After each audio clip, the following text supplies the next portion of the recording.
Concept हम discuss करने वाले हैं जो दो गिवन सर्किल से रिलेटेड है, ठीक है ना। तो उसमें एक सर्कल आपको S1 दिया हुआ है, that is x square plus y square plus 2g1x 2f1y plus c1 equal to 0, जिसका सेंटर है आपका -g1 -f1 और जिसकी रेडियस है आपकी root under g1 square plus f1 square minus c1, ठीक है। दूसरा सर्कल आपको S2 दिया हुआ है, that is x square plus y square plus 2g2x 2f2y plus c2 equal to 0, जिसका सेंटर आपको C2 दिया हुआ है -g2 -f2 और जिसकी रेडियस आपको R2 दी हुई है, that is root under g2 square plus f2 square minus c2। ये इतनी इंफॉर्मेशन आपको दो सर्किल के बारे में दी है। अब दोनों सर्किल से रिलेटेड सबसे पहला केस देखते हैं, केस 1। तो केस 1 क्या था? Both circle outside each other. याद आया कि नहीं? तो ये कैसे डिसाइड करते हैं कि दोनों सर्किल एक दूसरे से आउटसाइड है, बताओ। वो भी C1 C2 greater than R1 R2। जब C1 और C2 के बीच की वैल्यू R1 प्लस R2 से बड़ी होगी, है कि नहीं। तो अब जब दो सर्किल एक दूसरे के आउटसाइड होंगे, तो सपोज एक सर्कल ये रहा, है कि नहीं, और दूसरा सर्कल आपके लिए ये रहा, बोलो। तो सबसे पहला सवाल आता है, इन सर्किल की कितनी टेंजेंट होती हैं? कल आपने पढ़ा ना, 4 इन दोनों सर्कल के बीच की 4 टेंजेंट आपने पढ़ी थी, याद आया आप सभी को? 2 टेंजेंट आपने पढ़ी थी ट्रांसवर्स और 2 डायरेक्ट। पहले हम डायरेक्ट टेंजेंट बना रहे हैं, ठीक है ना। तो एक ये हो गई डायरेक्ट टेंजेंट, देखते जाइए आराम से, सही है ना। और दूसरी डायरेक्ट टेंजेंट हो गई ये, क्या है दूसरी डायरेक्ट टेंजेंट? समझ में आ रही सबको? बताइए, सही है। ये दोनों हो गई डायरेक्ट टेंजेंट। यस बोलिए। अच्छा, इसके बाद ये दोनों क्या हो गई? ट्रांसवर्स टेंजेंट हो गई, अंदर वाली दोनों, है कि नहीं। अंदर वाली दोनों अगर हम आपसे बात करें तो अंदर वाली दोनों क्या हो गई? ट्रांसवर्स टेंजेंट हो रही है कि नहीं? बोलिए। एक ये हो गई और एक ऐसे ही ट्रांसवर्स टेंजेंट आप यहाँ से खींच दो, देख लीजिए कोई कंफ्यूजन आ रहा हो तो। दो ट्रांसवर्स और दो कंजुगेट, मतलब दो डायरेक्ट कॉमन टेंजेंट ये बाहर वाली और दो ट्रांसवर्स। अच्छा, डायरेक्ट कॉमन टेंजेंट जहां पर इंटरसेक्ट कर रही है उस पॉइंट को हम कह देते हैं डी। डी क्या है? Where direct common tangent intersect. Direct common tangent intersect, ठीक है ना। गुड। ट्रांसवर्स कॉमन टेंजेंट जहां इंटरसेक्ट कर रही है उस पॉइंट को टी कह देते हैं। टी क्या है? Where transverse common tangent intersect. Transverse common tangent intersect, ठीक है। अच्छा, ये जो डी और टी पॉइंट होंगे ये C1 और C2 को मिलाने वाली लाइन पे होंगे। ये जो डी और टी पॉइंट होंगे ये कहाँ होंगे? सेंटर टू सेंटर को मिलाने वाली लाइन पे लाई करेंगे। ये जो दोनों पॉइंट होंगे ये सेंटर टू सेंटर को मिलाने वाली लाइन पे लाई करेंगे। तो ये हो गया पहले सर्किल का सेंटर C1, ये हो गया दूसरे सर्किल का सेंटर C2। क्या यहाँ तक आपको पूरी थ्योरी समझ में आ रही है?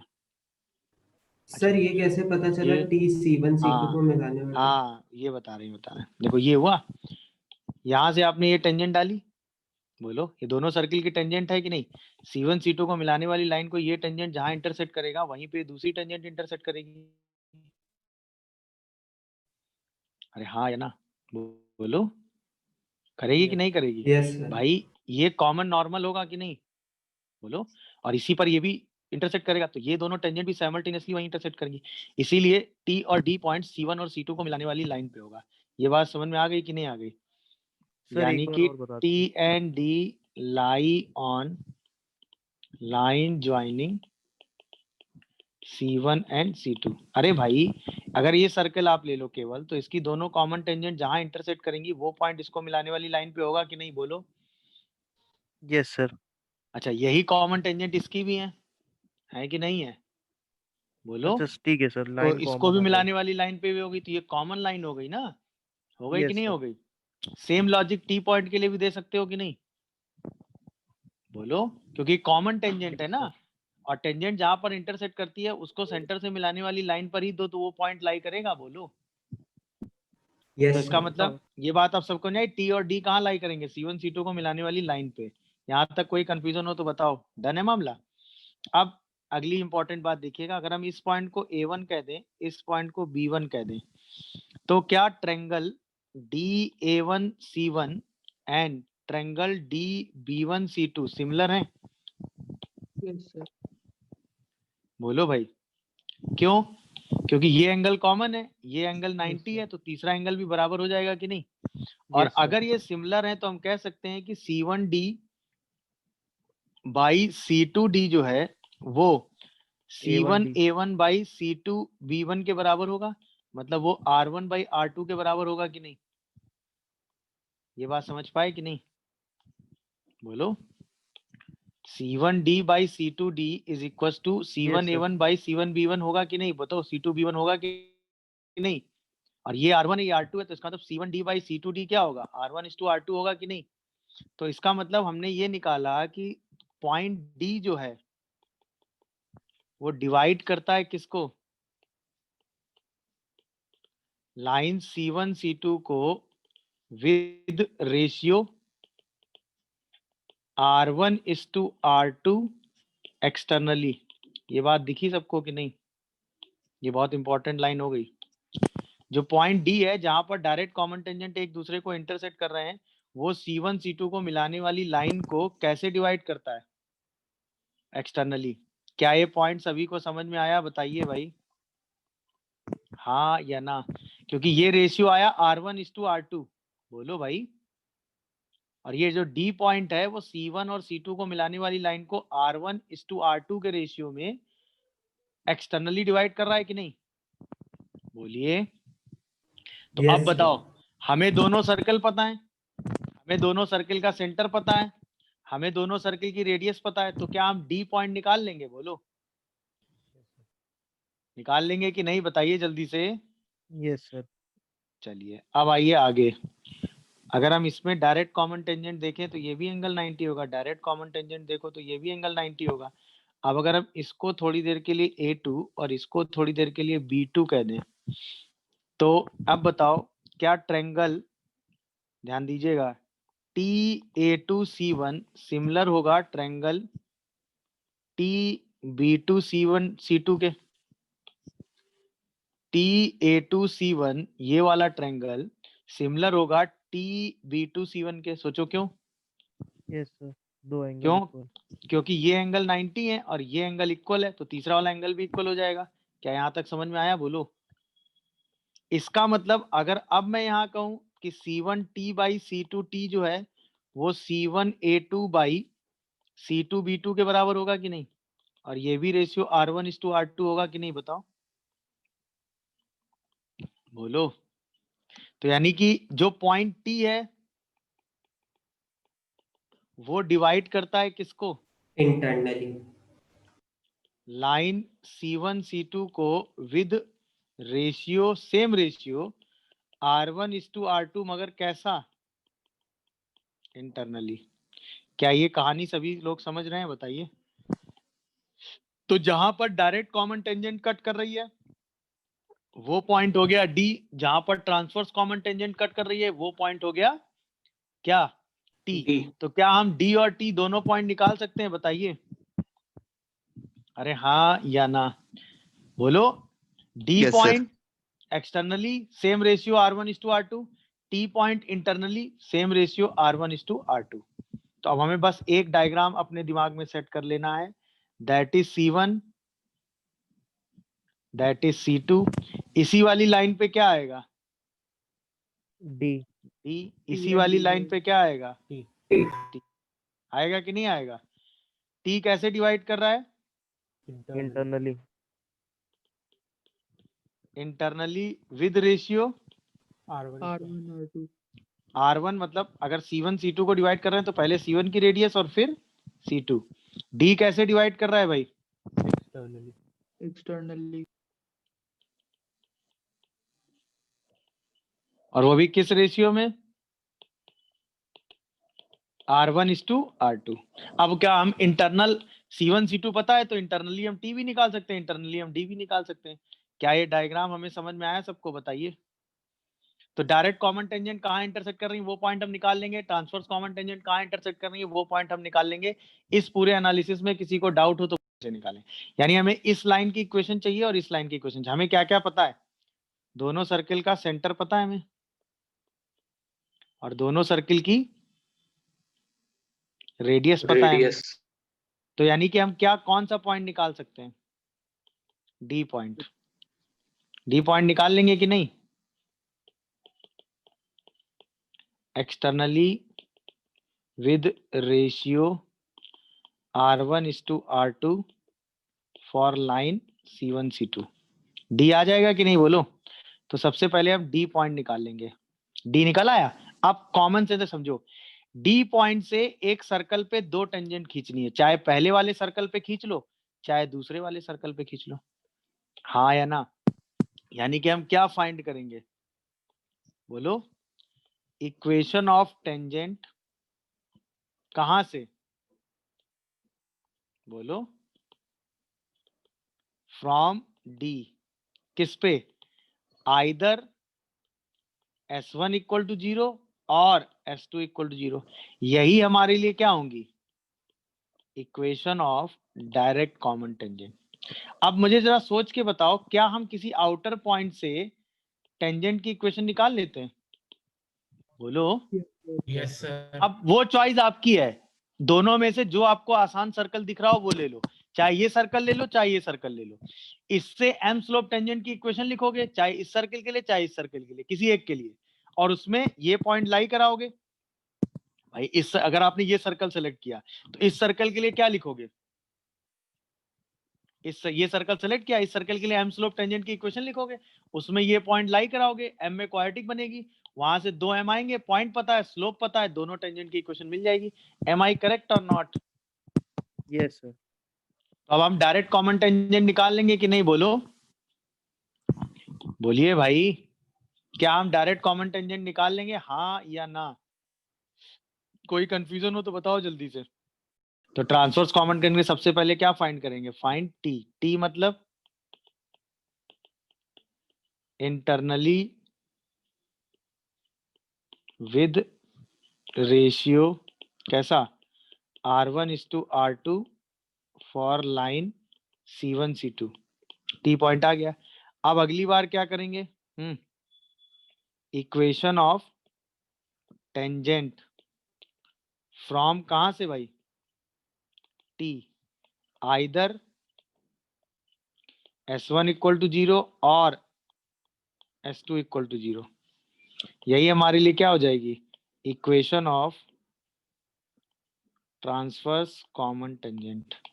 क्या कहते हो तुम लोग, बोलो भाई, समझे तरीका कि नहीं। दोनों में से कोई एक सर्कल पिक कर लो और उसके लिए एम स्लोप टेंजेंट की इक्वेशन लिखो, उसको टी पॉइंट से लाई कराओ, वहां से दो स्लोप निकालो, स्लोप आ गए, पॉइंट पता है, सीधा टेंजेंट की इक्वेशन लिख देंगे। ये तरीका तो आपने सीखा ही है, हाँ या ना। तो इक्वेशन ऑफ टेंजेंट आप लिख देंगे, वही आपके लिए ट्रांसवर्स कॉमन टेंजेंट रहेगी। तो सबसे पहले टी निकाल लेंगे, अगर हमें डायरेक्ट कॉमन टेंजेंट निकालनी है तो डी निकाल के दोनों टेंजेंट लिख सकते हैं, अगर हमें ट्रांसवर्स कॉमन टेंजेंट निकालनी है तो टी निकाल के दोनों टेंजेंट लिख सकते हैं। क्या ये पूरी कहानी आप सभी को तो डायरेक्ट कॉमन टेंजेंट की अगर हम लेंथ आपसे पूछें तो वो लेंथ सिर्फ इतनी होगी, ये वाली, समझ रहे हो कि नहीं। तो ये लेंथ और ये लेंथ सेम होगी कि नहीं, मतलब इसके पॉइंट ऑफ कांटेक्ट से इसके पॉइंट ऑफ कांटेक्ट के बीच की लेंथ, बोलो भाई। तो इसका मतलब length of direct common tangent कितना होगा, length of direct common tangent का मतलब क्या हो गया, A1 B1, मतलब एक के पॉइंट ऑफ कांटेक्ट से दूसरे के पॉइंट ऑफ कांटेक्ट के बीच की लेंथ, हाँ या ना। दिखा। अच्छा, हमें दोनों सर्किल पता है, हमें सेंटर पता है, तो हमने कहा C1 और C2 के बीच की डिस्टेंस निकाल ली, वो D आ गई। बोलो भाई, C1 C2 के बीच की लेंथ निकाली, वो कितनी आ गई, D। बोलो। अब हम क्या करें, अब हम क्या करें, ये इस पॉइंट से C1 C2 के पैरेलल एक लाइन खींच रहे हैं, देखते जाइएगा। यस सर, रेक्टेंगल हमने बन जाएगा। हमने क्या किया, C1 C2 के पैरेलल एक लाइन खींच दी कि नहीं, बताओ हाँ या ना। तो क्या ये एक पैरेललोग्राम बन के तैयार होगा, ये बताओ, बोलिए। Yes, sir. अच्छा, अब जरा ध्यान से सोचना, ये लेंथ अगर C1 C2 है तो ये लेंथ भी C1 C2 होगी, हाँ या ना। तो अगर C1 C2 के बीच की लेंथ हम कह रहे हैं D है, तो ये वाली लेंथ भी कितनी होगी, D D. होगी कि नहीं। अच्छा, ये लेंथ R1 है, ये लेंथ R2 है, तो ये बची हुई लेंथ, ये वाली लेंथ कितनी होगी, ये R1 minus R1 minus R2. नहीं, ये लेंथ R2 हो जाएगी कि नहीं। Yes, sir. तो ये बची हुई लेंथ कितनी होगी, R1 minus R. R1 minus R2। और ये एक राइट एंगल ट्रायंगल होगा, बोलो। तो इसका मतलब सिचुएशन हमारे सामने कुछ ऐसी आई कि नहीं आई, ये बताओ। ये ध्यान से ऑब्जर्व करो जरा, समझ में आया कि नहीं भाई। यही वाला ट्रायंगल हमने जूम आउट करके बाहर किया है। ये लेंथ कितनी है, R1 माइनस R2, ये लेंथ कितनी है, D। समझ में आ रहा है सबको कि नहीं। तो यानी कि length of direct common tangent का जो फॉर्मूला आएगा वो क्या आएगा, root under centre to centre के बीच का square minus difference of radius का स्क्वायर। क्या ये बात सबको समझ में आ रही है, बताइए। अरे हाँ या ना, बोलो। क्लियर हुआ कि नहीं, बोलो। अच्छा, इसको निकालने का एक दूसरा तरीका भी हो सकता है, बोलो कैसे। अगर हमें डी पॉइंट निकालने, अगर हम क्या निकाल लें, डी पॉइंट से इस सर्कल पे टेंजेंट खींचोगे तो Yes, वो sir. रूट S2D आएगा। Root और डी S2. पॉइंट से पहले सर्कल पे टेंजेंट खींचोगे तो वो रूट Root S1D S1D. आएगा। दोनों को माइनस करेंगे तो यही लेंथ आ जाएगी कि नहीं। Yes, अरे sir. हाँ या ना, ये बात समझ में आई। दूसरा तरीका बोलो, अगर मैं डी पॉइंट निकाल लूं तो ये वाली जो लेंथ आएगी ये आएगी रूट S2D, ये समझे कि नहीं। और जो ये वाली लेंथ आएगी यहां से लेके यहां तक, वो क्या आएगी, रूट S1D। बोलो, दोनों को माइनस कर देंगे तो भी सेम आंसर आ जाएगा कि नहीं। अरे हाँ या ना। तो मेथड 2, अगर हमें डायरेक्ट देखो, अगर हमें डी पॉइंट निकाल लिया है तब तो हम ऐसे भी जा सकते हैं, बट ये और कॉन्सेप्ट ऑलवेज आसान पड़ेगा कि नहीं, ये बताओ। Yes, ये sir. कॉन्सेप्ट ऑलवेज Yes, आसान sir. पड़ेगा कि नहीं, हाँ या ना। बट अगर आपको सर्किल नहीं पता है, सिर्फ डी पॉइंट दिया है ना, और कुछ ऐसी लेंथ में ये वालो ये लेंथ दे दी है या ऐसी कोई लेंथ दे दी है, तो इसके हिसाब से ये लेंथ वाला भी आइडिया आपको पता होना चाहिए। तो हम ऐसे लिख सकते हैं क्या, कि अगर मैं यहां से निकालूं A1 B1, तो मैं क्या कह सकता हूं, यहां से मैं कह सकता हूं कि D से पहले लेंथ निकाल लो और फिर उसी से माइनस कर दो, मतलब DA1 माइनस DB1। तो ये हो गया root S1D minus root S2D, length of tangent ऐसे भी कह सकते हो। मेरी बात समझ में आ रही है कि नहीं, तो ये भी ध्यान रखिएगा। बट ऊपर वाला फॉर्मूला ज्यादा इंपॉर्टेंट है, सेंटर टू सेंटर निकालो, डिफरेंस ऑफ रेडियस का स्क्वायर माइनस कर दो और सीधा आंसर लिख दो। बट ये दूसरा मेथड भी अपने दिमाग में रखिएगा, इसका भी यूज हो जाता है। मेरी बात समझ रहे होंगे सब लोग। कोई कंफ्यूजन आ रहा है तो बताइए। डन हो गया। तो टी पॉइंट को लेके हो जाएगा। ये रहा, ये है कि नहीं, दिखा। यहां से हमने क्या किया, इस टेंजेंट के पैरेलल एक लाइन खींच दी, खींच सकते हैं कि नहीं, और इसको हमने आगे बढ़ा दिया। देखो जरा ध्यान से, बोलिए। तो ये इसको जिस पॉइंट पे कट करा वो एंगल 90 होगा, मान लेते हैं ये पॉइंट डी है। अभी भी C1 और C2 के बीच की लेंथ डी है, बोलिए। और अब जो हमें लेंथ निकालनी है डायरेक्ट कॉमन टेंजेंट की, वो ये है A2 B2, सही है ना। यानी length of transverse common tangent कितनी हुई, बोलो।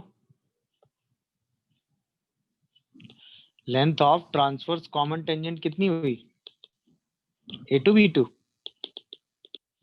अरे हाँ या ना, A2 B2 हमें कैलकुलेट करना है। अब जरा मुझे सोच समझ के जवाब देते जाएगा। ये लेंथ R1 है कि नहीं है, तो ये लेंथ भी कितनी है, ये लेंथ कितनी है, R2, तो ये पूरी लेंथ कितनी है? R1 plus R2। तो अब अगर हम इस ट्रायंगल को जूम आउट करके जो हमने बनाया है इसको हम बाहर करें तो कुछ ऐसी सिचुएशन आ रही है, हाँ या ना? क्या ये लेंथ A2 B2 है जो हमें निकालनी है? बोलो, अरे हाँ या ना? ये लेंथ D है और ये लेंथ R1 प्लस R2 है और ये एंगल राइट एंगल है, तो यहां से A2 B2 जो है वो लेंथ कितनी आ रही है? रूट अंडर D स्क्वायर, बोलो भाई, माइनस R1 प्लस R2 का होल स्क्वायर। इसका मतलब length of transverse common tangent का रिजल्ट क्या आया? बताओ जल्दी से, बोलो। रूट अंडर C1 C2 का square minus R1 plus R2 का होल स्क्वायर। क्या एक बात सबको समझ में आ गई? बताओ। तो डायरेक्ट कॉमन टेंजेंट बड़ी होती है इसलिए C1 C2 में R1 माइनस R2 माइनस करते हैं, क्योंकि डायरेक्ट कॉमन टेंजेंट की लेंथ बड़ी होती है। ट्रांसवर्स कॉमन टेंजेंट की लेंथ छोटी होती है इसीलिए C1 C2 के स्क्वायर में क्या माइनस करते हैं? R1 प्लस R2 का होल स्क्वायर। बोलिए भाई, क्या ये थ्योरी सबको समझ में आई? बोलिए हाँ या ना? क्या ये बात क्लियर हुई? अच्छा, इसी में मेथड 2 से अगर आप चलो तो आप कह सकते हो कि A2 B2 equal to A2T plus B2T। A2T का मतलब क्या हो गया? Root S1T। B2T का मतलब क्या हो गया? Root S2T। देखो भाई ध्यान से, अरे हाँ या ना? बोलो। Yes sir.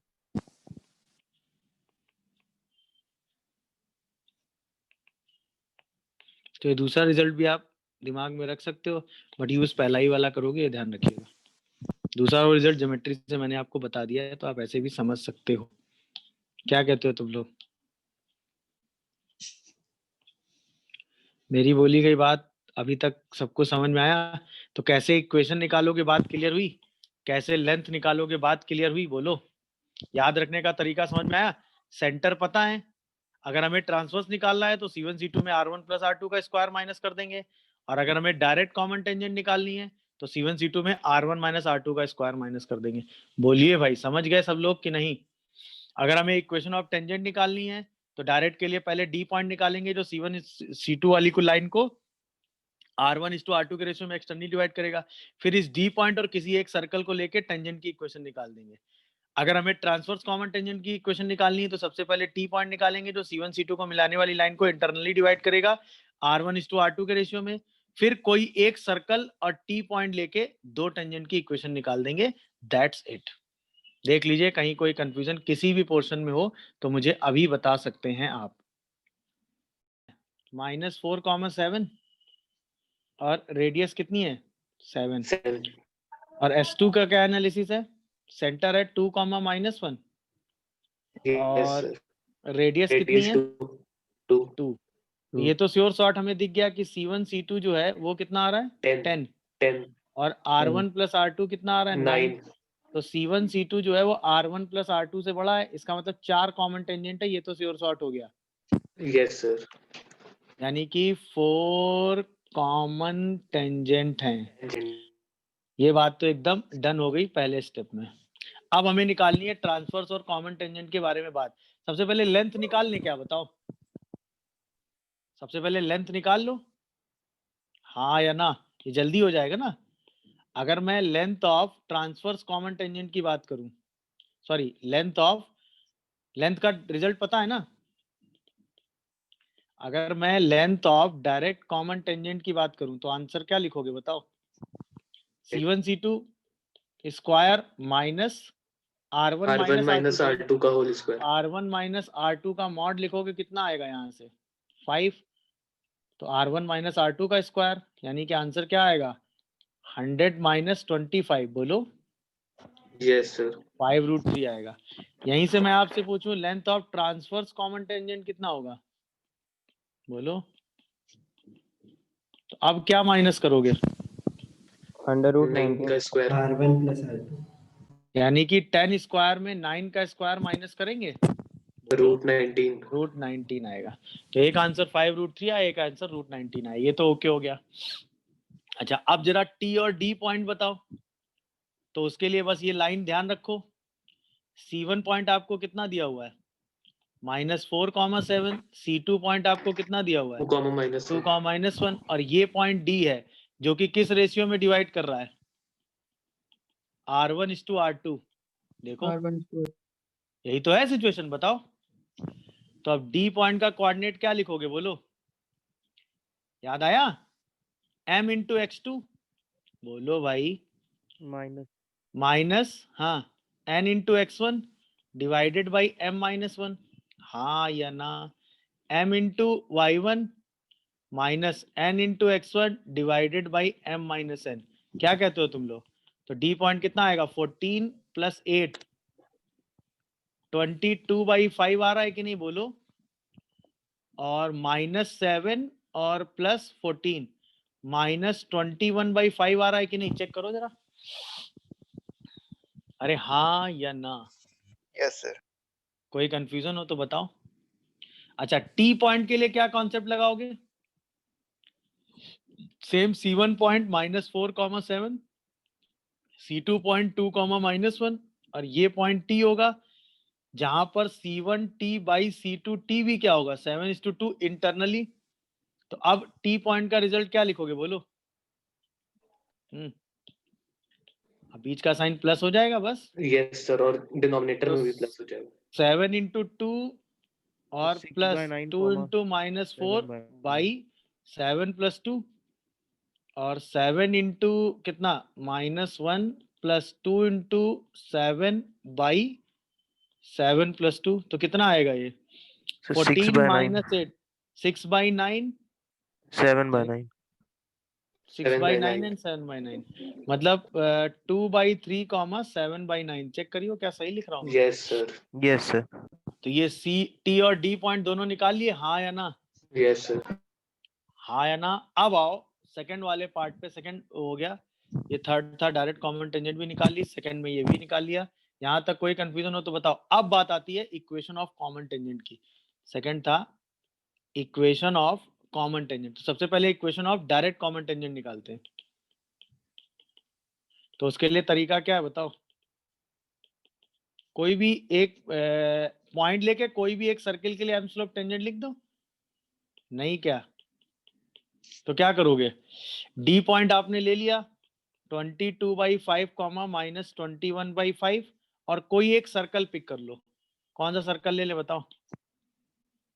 ये वाला ले ले, x - 2 का होल स्क्वायर y + 1 का होल स्क्वायर = 4। बताओ। यस x - 2 का होल स्क्वायर y + 1 का होल स्क्वायर = 4। ये सर्कल ले लिया। यहां से इसके लिए एम स्लोप टेंजेंट की इक्वेशन लिखेंगे बस, और तो कोई काम करना नहीं है हमें। तो क्या लिखोगे? y + 1 = mx - 2 ± 2 √1 + m²। और इसमें कौन सा पॉइंट लाई करा दोगे?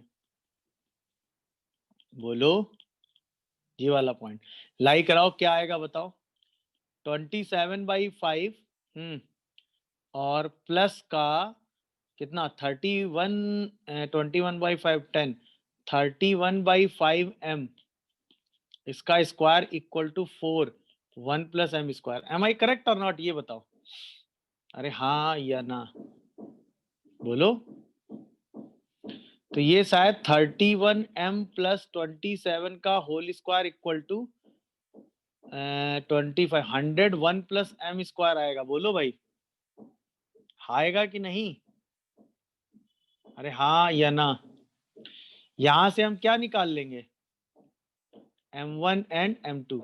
और फिर इक्वेशन क्या लिखोगे? बोलो। y + 21/5 upon x - 22/5 = m1 and y + 21/5 upon x - 22/5 = m2। क्या ये लॉजिक आपको क्लियर हुआ? ये बताओ।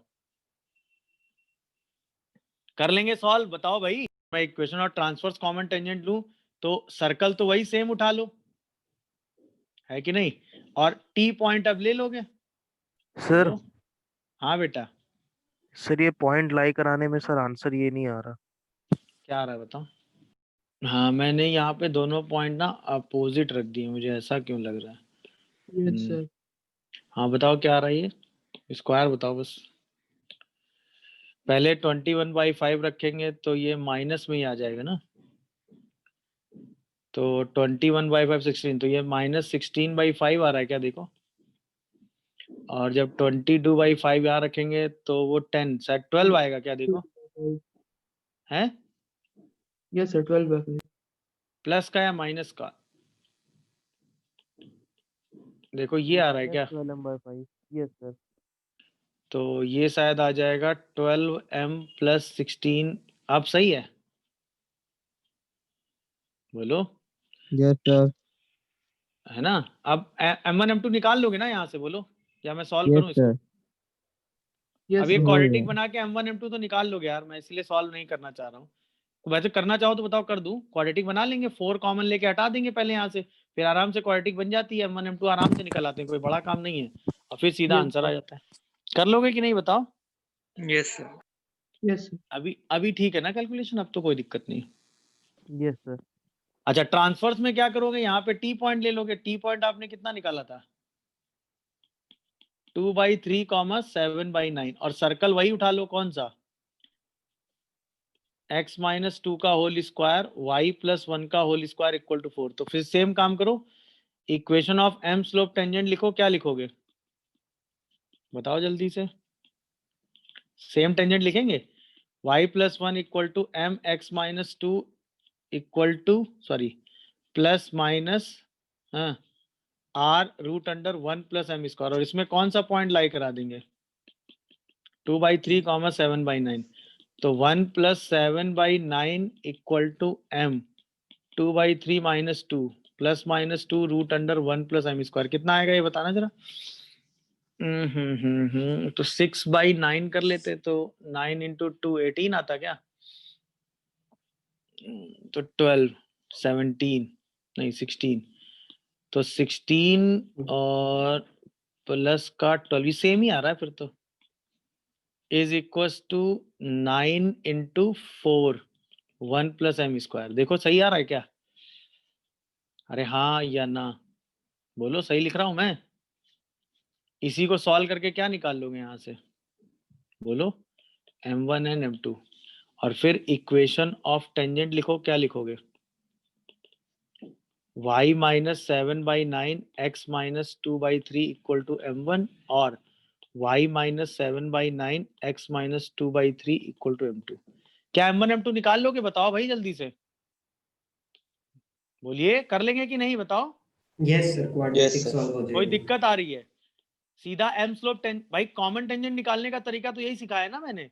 सबसे पहले इसके लिए एम स्लोप टेंजेंट की इक्वेशन लिखो, उसमें ये पॉइंट लाई करा दो, एम में क्वाड्रेटिक आएगी आराम से, उसमें m1 m2 निकल आते हैं, 2 रूट, और उसी में एक बार पॉइंट और स्लोप लेके पहली लाइन, पॉइंट और स्लोप लेके दूसरी लाइन, तो ट्रांसवर्स कॉमन टेंजेंट भी निकाल लेंगे, डायरेक्ट कॉमन टेंजेंट भी निकाल लेंगे, डी से डायरेक्ट कॉमन टेंजेंट डी से निकाल लेंगे, ट्रांसवर्स कॉमन टेंजेंट टी से निकाल लेंगे। लेंथ ऑफ टेंजेंट निकालनी है तो डायरेक्ट ट्रांसवर्स कॉमन टेंजेंट छोटी होती है तो c1 c2 के स्क्वायर में r1 + r2 का स्क्वायर माइनस करेंगे, डायरेक्ट कॉमन टेंजेंट बड़ी होती है तो c1 c2 के स्क्वायर में r1 - r2 का स्क्वायर माइनस करेंगे। डी पॉइंट c1 c2 को मिलाने वाली लाइन को r1:r2 के रेशियो में एक्सटर्नली डिवाइड करेगा, टी पॉइंट c1 c2 को मिलाने वाली लाइन को r1:r2 के रेशियो में इंटरनली डिवाइड करेगा। डी जहां डायरेक्ट कॉमन टेंजेंट इंटरसेक्ट करते हैं, टी जहां ट्रांसवर्स कॉमन टेंजेंट इंटरसेक्ट करते हैं। बात हो गई खत्म।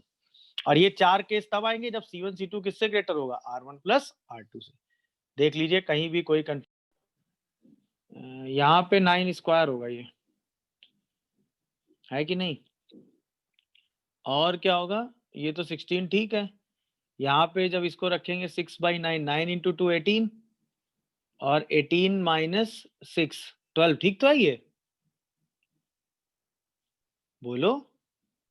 Yes, sir. ठीक है। Yes, बाकी sir. सही लिखा है, बाकी सही लिखा Yes, है, sir. बस यहाँ पे 9 स्क्वायर होना चाहिए क्योंकि वो स्क्वायर ओपन होगा ना। Yes, sir. बाकी ठीक लिखा है मैंने, बस वो 9 स्क्वायर होना चाहिए, वही गड़बड़ लिखा था मुझे ऐसा लग रहा है, बाकी तो सही है। बोलिए भाई, समझ गए होंगे सब लोग, कोई कंफ्यूजन किसी को। No, sir.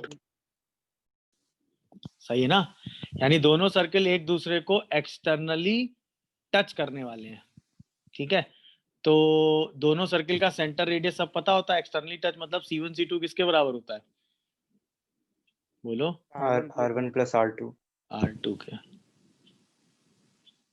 सही है ना। तो अब अगर एक्सटर्नली टच कर रहा है तो C1 C2 R1 plus R2 के बराबर होगा। तो बस बाकी सब तो इसमें एकदम सेम रहेगा, जो उसके लिए है वही इसके लिए है, बस इसमें एक इंफॉर्मेशन थोड़ी सी एडिशनल आती है, बाकी सब कुछ वही है जो पहले आपने किया है, कहीं कोई चेंज नहीं है। बाकी सब वही है जो आपने पहले किया है, उसमें कहीं भी कोई भी चेंज नहीं आता है। क्या कहते हो तुम लोग?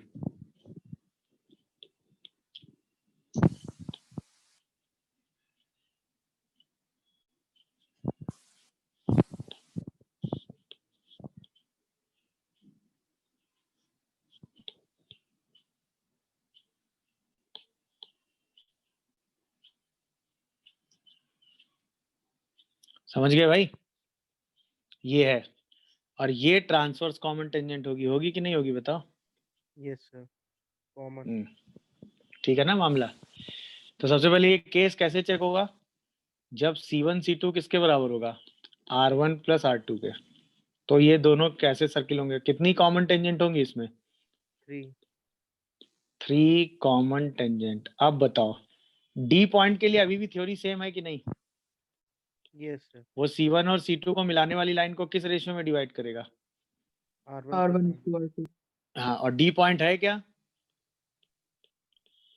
Where direct common tangent intersect. Direct common tangent intersect. अच्छा, उसके लिए थ्योरी में कोई चेंज, बोलो? नहीं होगा। नहीं होगा। विच डिवाइड्स किसको, C1 C2 किस रेशियो में? एक्सटर्नली इन R1:R2. R1:R2, वो भी कैसा, एक्सटर्नली। एक्सटर्नली। इसमें तो कोई डाउट नहीं है। तो क्या अगर हमें सेंटर और रेडियस पता है तो क्या हम कौन सा पॉइंट निकाल सकते हैं, बोलो? डी पॉइंट निकल आएगा, डी पॉइंट। अच्छा, यस सर। इस केस में जो टी पॉइंट होगा वहां पर दोनों सर्कल एक दूसरे को क्या करेंगे, टच। हाँ, अब जो टी पॉइंट आएगा वो पॉइंट क्या होगा, where both circle touches each other, कैसा, Externally. एक्सटर्नली। ये बात समझ रहे हो कि नहीं? तो इस पॉइंट के लिए अब कंडीशन क्या होगी, बोलो? विच divides line C1 C2 with ratio कैसा, R1:R2. R1:R2, मगर इंटरनली। ये बात सबको समझ में आ रही है? कोई ऐसा जिसको कंफ्यूजन हो? तो अगर हमें सर्किल का सेंटर पता है, रेडियस पता है, तो हम टी पॉइंट निकाल लेंगे कि नहीं, बताओ भाई? अरे हाँ सर- या ना? सर हाँ, ये भी बोलो। सिमिलर हुआ ना हाँ, सिमिलर हुआ मतलब? सर, मतलब प्रीवियस केस के तो सिमिलर है टी भी। मतलब समझा नहीं मैं तुम्हारी बात। प्रीवियस केस के जहां पर सर्कल एक्सटर्नली टच कर रहे हैं, बस ये अंतर है। समझे कि नहीं भाई? अंतर क्या है? सर इसमें length of transverse common tangent 0 आ जाएगी। ऑब्वियसली है, जब एक ही टेंजेंट है, एक ही पॉइंट पे उसको दोनों सर्कल को टच कर रही है, तो उनके बीच का डिस्टेंस तो 0 हो गया ना। ए भाई साहब, यहाँ पर लेंथ कैसे निकाल रहे थे? ट्रांसवर्स कॉमन टेंजेंट की लेंथ क्या थी, जहां पर दोनों सर्कल को वो टच कर रही थी उनके बीच का गैप था। यस। डायरेक्ट कॉमन टेंजेंट की लेंथ क्या थी, जहां पे दोनों सर्कल को टच कर रही थी उनके बीच की लेंथ थी।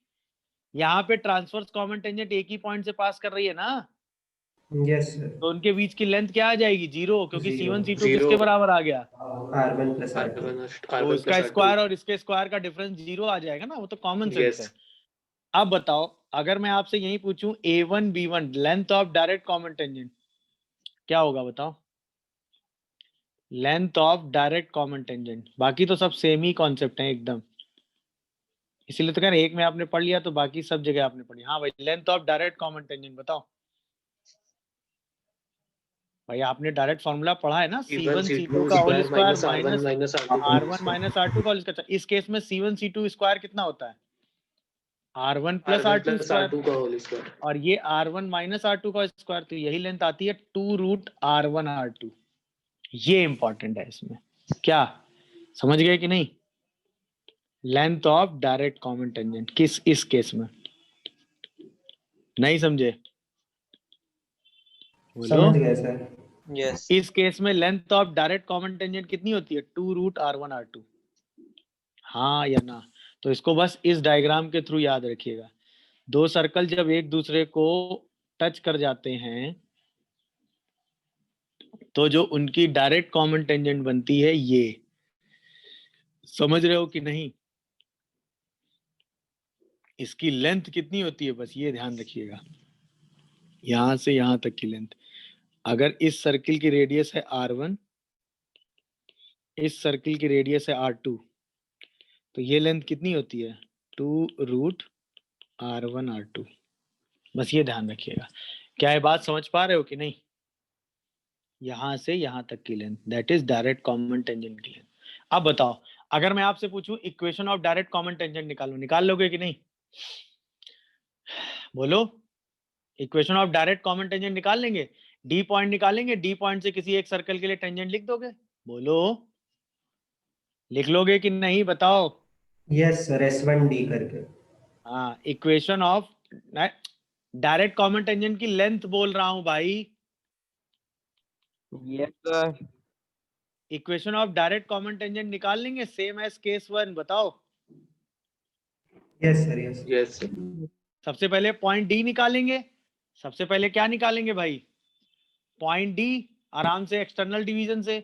और इसके बाद कोई एक सर्कल ले लो, एम स्लोप टेंजेंट की इक्वेशन लिखो, डी पॉइंट लाई कराओ, एम में क्वाड्रेटिक बनाओ, M1 और M2 निकालो, पॉइंट से टेंजेंट लिख दो। हाँ या ना? अच्छा, Yes, इसमें जो होता है equation of transverse common tangent, वो डायरेक्ट होता है। Yes sir. Equation of transverse common tangent जो होती है वो होती है S1 minus S2 equal to 0। ये इंपॉर्टेंट रिजल्ट था। समझ में आया? मतलब दोनों सर्कल जहां पर एक दूसरे को टच करते हैं उस टेंजेंट की इक्वेशन होती है S1 minus S2 equal to 0। Clear? पहला सर्किल की इक्वेशन लिखोगे, दूसरे सर्किल की इक्वेशन लिखोगे, दोनों को माइनस कर दोगे तो आपको हमेशा क्या मिल जाएगी? वो लाइन मिल जाएगी जहां पर दोनों सर्कल एक दूसरे को क्या कर रहे हैं? बताओ। टच कर रहे हैं। कैसे? एक्सटर्नल। Externally. तो इस लाइन की इक्वेशन के लिए क्या करोगे? अगर इस सर्कल की इक्वेशन है S1 इक्वल टू 0, S1 मतलब एक्स स्क्वायर और वाई स्क्वायर का कोफिशिएंट कितना होना चाहिए? 1। ध्यान रखना ये पहले। तब इसकी इक्वेशन क्या होती है? S1 minus S2 equal to 0। समझ गए कि नहीं? बस ये एक इंपॉर्टेंट रिजल्ट है जो ध्यान रखिएगा। अब बताओ, बाकी सारे तो हो ही गए इसमें। लेंथ भी निकाल ली, डायरेक्ट कॉमन टेंजेंट भी निकाल लिया, सारी चीजें निकाल ली। कोई कंफ्यूजन या डाउट आ रहा हो तो बताओ पूरे केस में। सेकंड वाला केस एकदम क्लियर हुआ? बोलो। Yes sir. कहीं कोई डाउट आ रहा हो तो बताओ। चलो देखो, क्वेश्चन आपसे कह रहा है कि दो सर्कल एक दूसरे को क्या कर रहे हैं? एक्सटर्नली टच कर रहे हैं। यही तो है सिचुएशन। बताओ। Yes sir. ऐसा कुछ है, देख लो आराम से। और एक लाइन है L इक्वल टू 0 जो इनकी डायरेक्ट कॉमन टेंजेंट है। क्या कुछ ऐसी सिचुएशन है कि नहीं है? बोलो। अब आपको एक सर्कल लेना है जो इन दोनों को एक्सटर्नली टच करे और ये इसकी डायरेक्ट कॉमन टेंजेंट हो। अब विजुलाइज हुआ क्या? Yes sir. यही तो सर्कल होगा वो। बताओ। इसी सर्कल की रेडियस में हमें कमेंट करना है। अब बताओ, अगर मैं इसकी कॉमन टेंजेंट A1 B1 कह दूं और इसको C1 कह दूं, इसकी रेडियस कितनी है? R1 है कि नहीं? इसकी रेडियस कितनी है? R2। इसकी रेडियस मैं कह देता हूं R है। बोलो। तो इसका मतलब A1 B1 जो है वो A1 C1 plus C1 B1 होगा कि नहीं? बताओ। यस। अच्छा, A1 B1 कितना होगा? 2 root R1 R2। A1 C1 होगा 2 रूट R R1 और ये होगा 2 रूट R R2। अरे हाँ है ना? डायरेक्ट कॉमन टेंजेंट है कि नहीं सब? ये भी डायरेक्ट कॉमन टेंजेंट, ये भी डायरेक्ट कॉमन टेंजेंट और ये सब एक्सटर्नली टच वाली कंडीशन पे हैं। 2 कॉमन होके हो गया कैंसिल, हो गया। यहां से रूट R की वैल्यू आ गई root R1 R2 by root R1 plus root R2, तो R की वैल्यू कितनी आ गई, R1 R2 by root R1 plus root R2 का होल स्क्वायर। क्या ये बात अब समझ में आई, बताओ? सिर्फ डायरेक्ट कॉमन टेंजेंट का रिजल्ट लेना था बस। देख लीजिए, कोई डाउट आ रहा हो तो बताइए। भाई दो सर्कल एक्सटर्नली टच कर रहे हैं, तीसरा सर्कल और एक लाइन है, तीसरा सर्कल इन दोनों को एक्सटर्नली टच करता है और इस लाइन को की भी उसकी डायरेक्ट कॉमन टेंजेंट है। तो बस डायरेक्ट कॉमन टेंजेंट की लेंथ यहां से निकाली, डायरेक्ट कॉमन टेंजेंट की लेंथ यहां से निकाली, यहां से निकाली, दोनों को ऐड कर दे क्योंकि तीनों पॉइंट कोलिनियर है ना। नहीं समझे कहानी क्या हुई? हम डिस्कस करने जा रहे हैं, दो सर्कल गिवन है जो एक दूसरे को अब इंटरसेक्ट करते हैं। तो ये कैसे चेक करते हो कि दो सर्कल एक दूसरे को इंटरसेक्ट करते हैं? दो C1 direct C2 common less terms. than R1 plus R2. R2 and greater than Mod of R1 minus R1 minus R2 mod. हाँ, मतलब दोनों सर्किल का सेंटर C1 C2 वो हमेशा R1 प्लस R2 से छोटा रहेगा और greater than mod R1 of R1 minus minus R2 R2. के डिफरेंस से बड़ा रहेगा। अगर ऐसा है तो दोनों सर्कल एक दूसरे को क्या कर रहे हैं, इंटरसेक्ट। Intersect. यहाँ तक कोई कंफ्यूजन हो तो मुझे इन्फॉर्म करो। डन है मामला? अब Yes, बताओ, sir. इंटरसेक्टिंग सर्किल में कितनी कॉमन टेंजेंट होती है? 2. 2. 2 कॉमन टेंजेंट। ये बात क्लियर है, बताओ भाई। Yes, sir. चलो, तो ये बात भी ओके हो गई कि दो कॉमन टेंजेंट होती हैं। और वो दोनों कैसी होती हैं भाई? Direct. Direct common अब tangent. डायरेक्ट कॉमन टेंजेंट कैसी भी हो उसके लिए कॉन्सेप्ट कैसा होगा भाई? Same. Same. Direct common tangent, क्योंकि डी पॉइंट तो अभी भी सेम प्रॉपर्टीज पे होगा कि नहीं? क्या उसके लिए कोई प्रॉपर्टी में चेंज आएगा, ये बताओ? No, sir. No, sir. वो अभी भी सेंटर टू सेंटर को मिलाने वाली, वो अभी भी Line पे ही सेंटर lie टू करेगा, Lines, सेंटर को externally. मिलाने वाली Common tangent का और किस intersection. और किस रेशियो में लाई करेगा? R1 is to R2 R1 is to externally.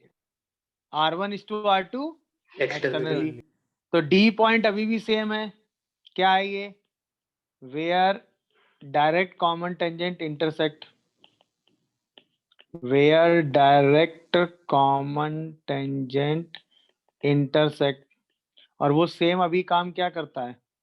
Same सब कुछ, विच डिवाइड्स किसको? C1 C2 with ratio R1 is to R2, और वो भी कैसा भाई साहब? एक्सटर्नली। तो डी पॉइंट हम उसी तरीके से निकाल लेंगे कि नहीं, बोलो? तो अगर हमें equation of direct common tangent निकालनी हो तो कोई तरीके में change? No, sir. No, sir. तो equation of direct common tangent अभी भी हम कैसे निकालेंगे, किसकी तरीके? जैसे हम कहाँ करते थे? Case 1 में. हाँ, ये हो जाएगा सेम एज केस 1। यहाँ तक की इंफॉर्मेशन में कोई डाउट हो तो मुझे इन्फॉर्म करो। डन? तो डायरेक्ट कॉमन टेंजेंट की बात करता हूँ। अच्छा, length of direct common tangent में कोई change? No, sir. No, sir. Length of direct common tangent का फॉर्मूला अभी भी क्या होगा? Under root of C1 C2 whole square minus R1 Minus minus R2 का whole square. वेरी गुड, यानी C1 C2 का whole square minus R1 minus R2 का whole square. Check कर लो आराम से, इसमें भी कोई डिफरेंस नहीं है। यहाँ तक एकदम ओके हो गई सारी चीजें, हाँ या ना? तो डायरेक्ट कॉमन टेंजेंट के तो सारे रोल हो गए खत्म। इसके बाद इसमें आता है पहली जो इंफॉर्मेशन है वो आती है कॉमन कॉर्ड। पहली इंफॉर्मेशन क्या आती है? Common chord. तो भाई दो सर्कल जब इंटरसेक्ट करेंगे तो कॉमन कॉर्ड बनेगी ना। तो पहली इंफॉर्मेशन आती है equation of common chord for two intersecting circles S1 equal to 0 and S2 equal to 0 is वही same S1 minus S2 equal to 0। मतलब दोनों सर्कल की इक्वेशन लिखो और उनको माइनस कर दो। तो ये होती है equation of common cord. Common chord मतलब वो कॉर्ड जहां पर दोनों सर्कल एक दूसरे को क्या कर रहे हैं, बताओ? कट करते हैं Intersect. कॉमन कॉर्ड जहां पर दोनों सर्कल एक दूसरे को क्या कर रहे हैं, इंटरसेक्ट, Intersect. उसको ज्वाइन करने वाली कॉर्ड। और उसकी इक्वेशन क्या होती है? बोलो। S1 minus S1 S2 equal to minus 0. S2 equal to 0। क्या ये बात आप सभी को दिख रही है? ये बताओ। इसको मैं अलग Yes, से sir. डायग्राम पे, और वो वही सेम यही वाली लाइन अभी तक क्या थी? ट्रांसवर्स एक्सिस थी। जैसे ही आपने क्या किया, दोनों सर्किल इंटरसेक्ट कराए, तो यही सेम लाइन ट्रांसवर्स एक्सिस से बन चेंज होके क्या बन गई? बोलो। Common chord. Common chord. ये हुई कॉमन कॉर्ड। समझ गए कि नहीं? तो अगर ये सर्कल S1 इक्वल टू 0 है, ये सर्कल S2 इक्वल टू 0 है, तो ये जो कॉमन कॉर्ड आ रही है ये क्या होगी? S1 minus S2 बस। तो अब अच्छा, S1 इक्वेशन कैसे लिखते हो बताने की जरूरत, जिसके No, लिए sir. एक्स स्क्वायर और वाई स्क्वायर कोफिशिएंट क्या होता है? 1. 1. 1। तो कॉमन कॉर्ड निकाल लोगे कि नहीं, बताओ। Yes, sir. अच्छा, अगर मैं Yes, length of sir. Common chord पूछूं तो क्या करोगे? बोलो। अगर मैं आपसे पूछूं लेंथ ऑफ कॉमन कॉर्ड तो क्या करोगे? बताओ।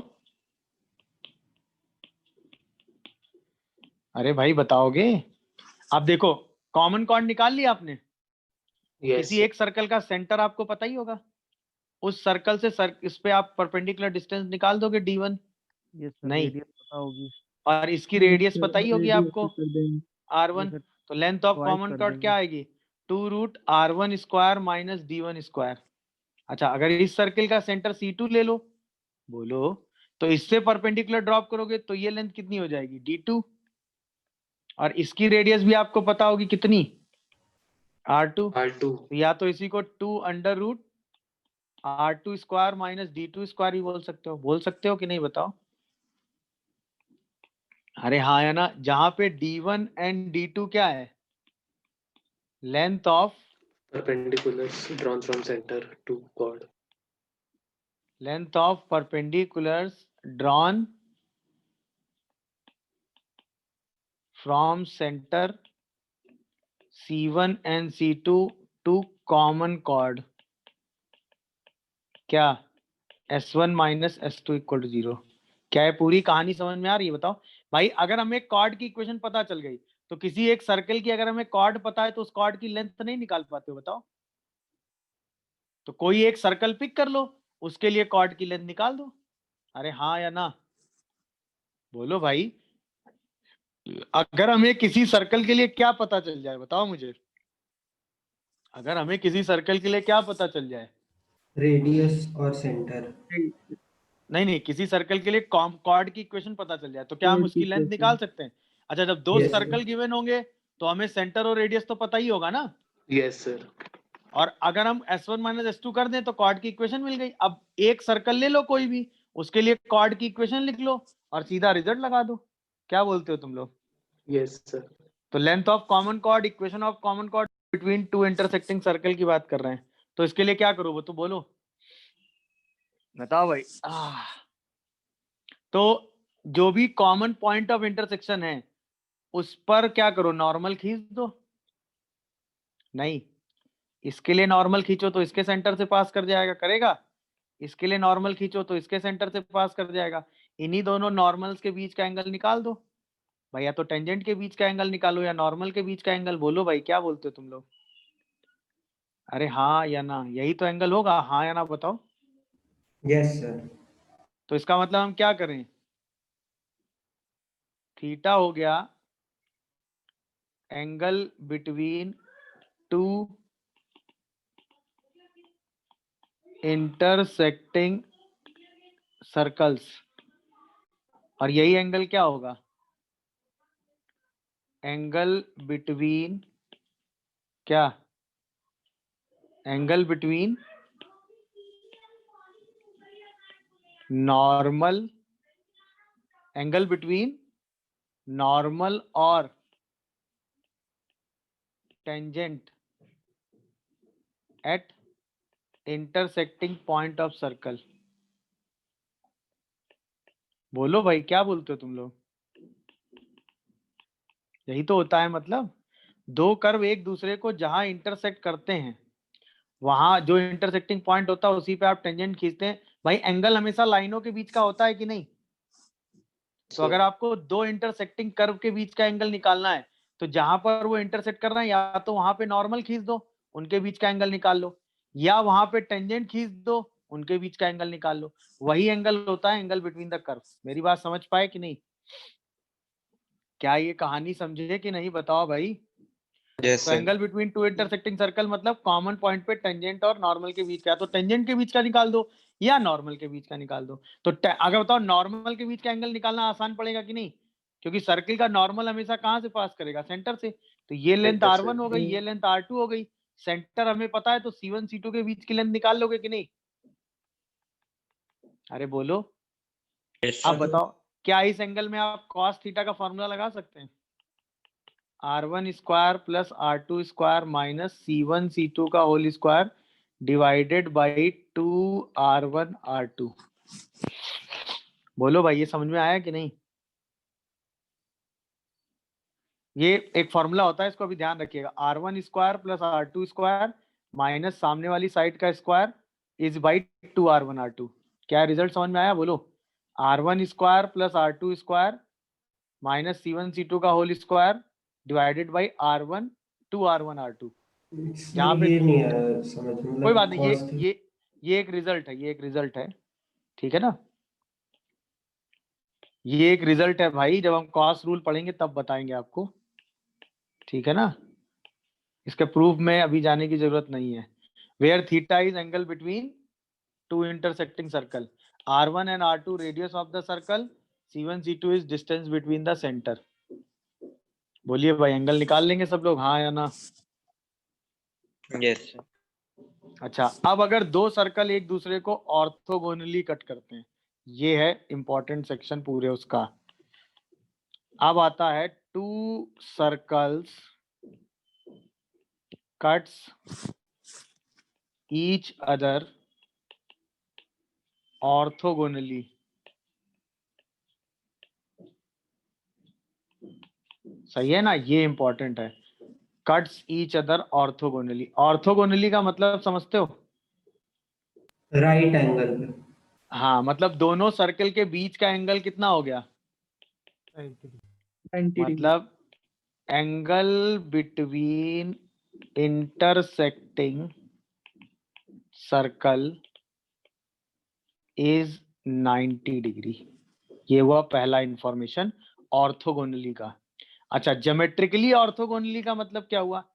अगर दो सर्कल ऐसे इंटरसेक्ट कर रहे हैं कि इनके बीच का एंगल 90 है, तो इसका मतलब ये होता है कि एक सर्कल की जो टेंजेंट है वो दूसरे सर्कल की क्या है? नॉर्मल।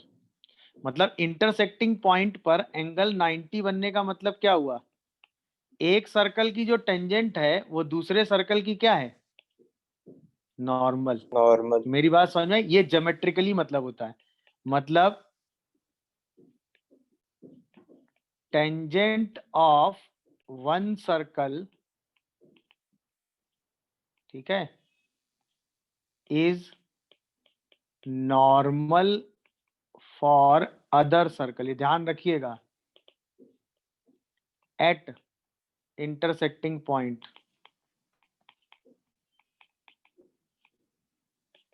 अगर दो सर्कल एक दूसरे को ऑर्थोगोनली कट करते हैं तो उसका अगला मतलब ये होता है कि एक सर्कल की जो इंटरसेक्टिंग पॉइंट पे टेंजेंट है वो दूसरे सर्कल के लिए नॉर्मल की तरह बिहेव करती है। ध्यान रखिएगा ये सब चीजें ज्योमेट्रिकली।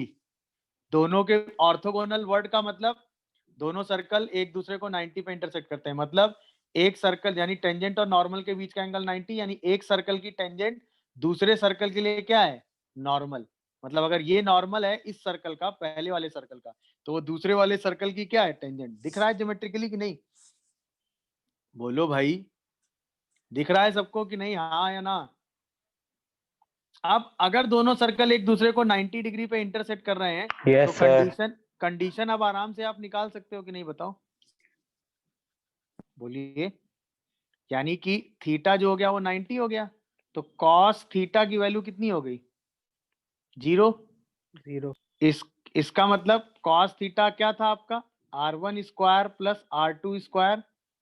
भाई ये तो यहीं से भी आप डायग्राम से भी देख सकते हो ना, माइनस C1 C2 का whole square by 2R1 R2, ये हो गया 0। इसका मतलब R1 square plus R2 square equal to C1 C2 square होगा कि नहीं? बोलो। Yes sir. यानी दोनों सर्किल की रेडियस का स्क्वायर सेंटर के डिस्टेंस के स्क्वायर के बराबर होगा अगर दो सर्कल एक दूसरे को क्या करते हैं, ऑर्थोगोनल इंटरसेक्ट करते हैं। ये बात समझ में आ गई सबको कि नहीं, बोलो। अच्छा, मान लेते हैं पहला सर्कल है S1 इक्वल टू 0, ठीक है ना, एंड S2 इक्वल टू 0। एक सेकंड, इसको तो आराम से लिख लेंगे। S1 इक्वल टू 0 का मतलब x square plus y square plus 2g1x plus 2f1y plus c1 equal to 0। S2 equal to 0 का मतलब x square plus y square plus 2g2x plus 2f2y plus c2 equal to 0। ये दो circle, इसका centre कितना है भाई, minus g1 comma minus f1। इसका centre कितना है, minus g2 comma minus f2। अच्छा, इसकी रेडियस कितनी है, g1 square plus f1 square minus plus f1 square minus c1। इसकी रेडियस कितनी है, g2 square plus f2 square minus c2। अब हमसे कहा दोनों सर्कल ऑर्थोगोनली कट कर रहे हैं, बोथ सर्कल कट्स ऑर्थोगोनली, सही है।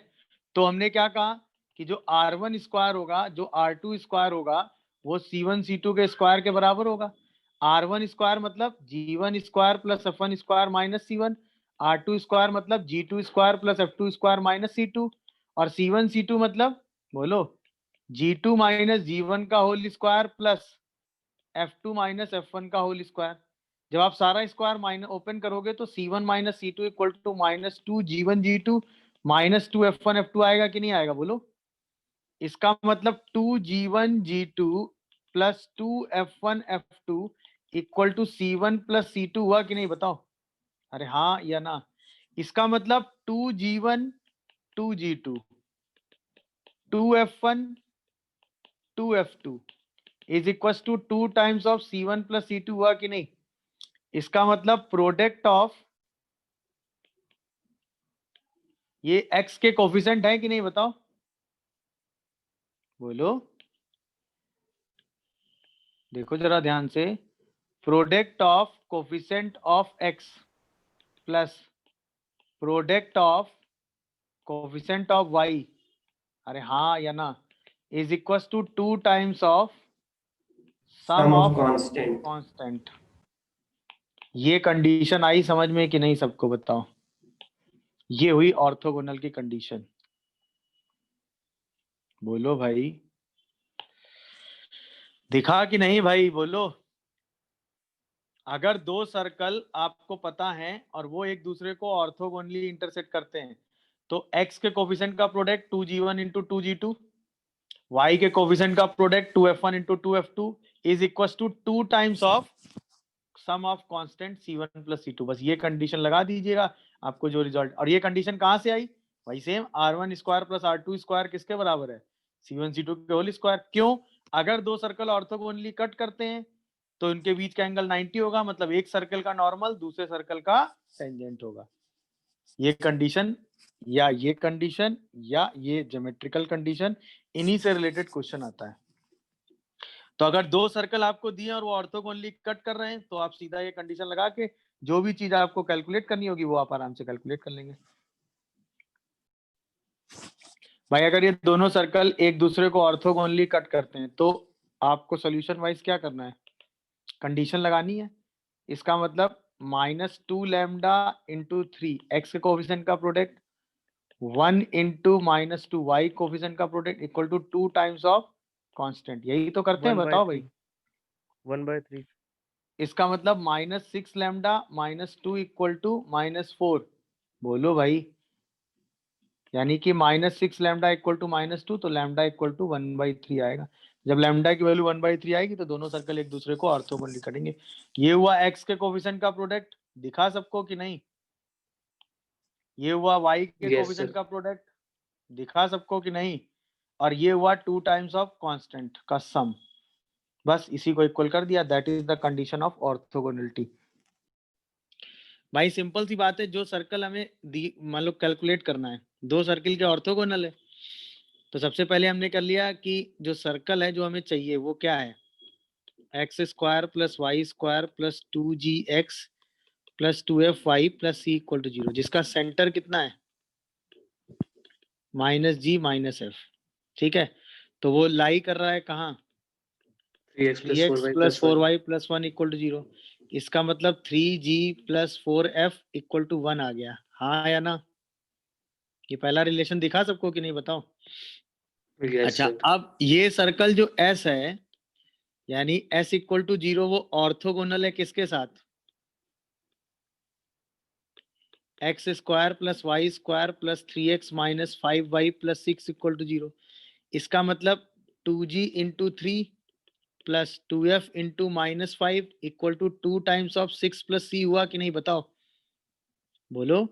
इसका मतलब 3g माइनस 5f, बोलो, माइनस c या माइनस c किसके बराबर हो गया ये? बोलो 6 के। ये दूसरी इक्वेशन दिखी सबको कि नहीं बताओ? अच्छा, यही s इक्वल टू 0 ऑर्थोगोनल है किसके साथ? पहले इसमें 4 डिवाइड करना मत भूलिएगा। X square y square minus 7x plus 29/4 equal to 0, हाँ या ना? तो Yes, अब sir. कंडीशन क्या आएगी कि 2g into minus 7 plus 2f into 0 equal to 2 times of c plus 29/4। बोलो भाई। Sir C1 plus 7g is equal to minus 29/4. यानी कि यहाँ से आएगा मतलब भाई 7g minus C1 equal to minus 29, नहीं प्लस का ना, तो plus C1. हाँ प्लस 29/2 या 29/4। देखो ये दूसरी क्वेश्चन आ रही है। C1 क्या, C लिखो यहाँ पे, हाँ देखो सही लिखी है मैंने। सर 7g minus Plus गड़बड़ C, लिख दी शायद। Yes, plus sir. आएगा C में. ये माइनस, Yes, यहाँ पे आएगा प्लस और यहाँ आएगा माइनस, अभी सही है। Yes, 7g plus c equal to minus 29/4। देखो अब बस यही 4 इक्वेशन में आपको सिंप्लीफाई करना है। तीनों इक्वेशन से जी एफ सी निकाल लो, बस और कुछ नहीं करना।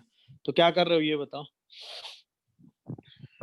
इसी को सॉल्व करके जी एफ सी निकाल लो। तो g की वैल्यू 0 आती है, f भाई इन तीनों इक्वेशन को आपको सॉल्व करना है, तो इन दोनों को सेपरेट करके c हटा दीजिए, ऐड करके c हटा दीजिएगा, फिर g और f में इक्वेशन बना के g और f निकाल दीजिएगा। f कितना आता है 1/4 और c की वैल्यू कितनी आ रही है -29/4। देखो g 0 आता है और f 1/4, तो सर्कल की इक्वेशन कितनी आती है बताओ?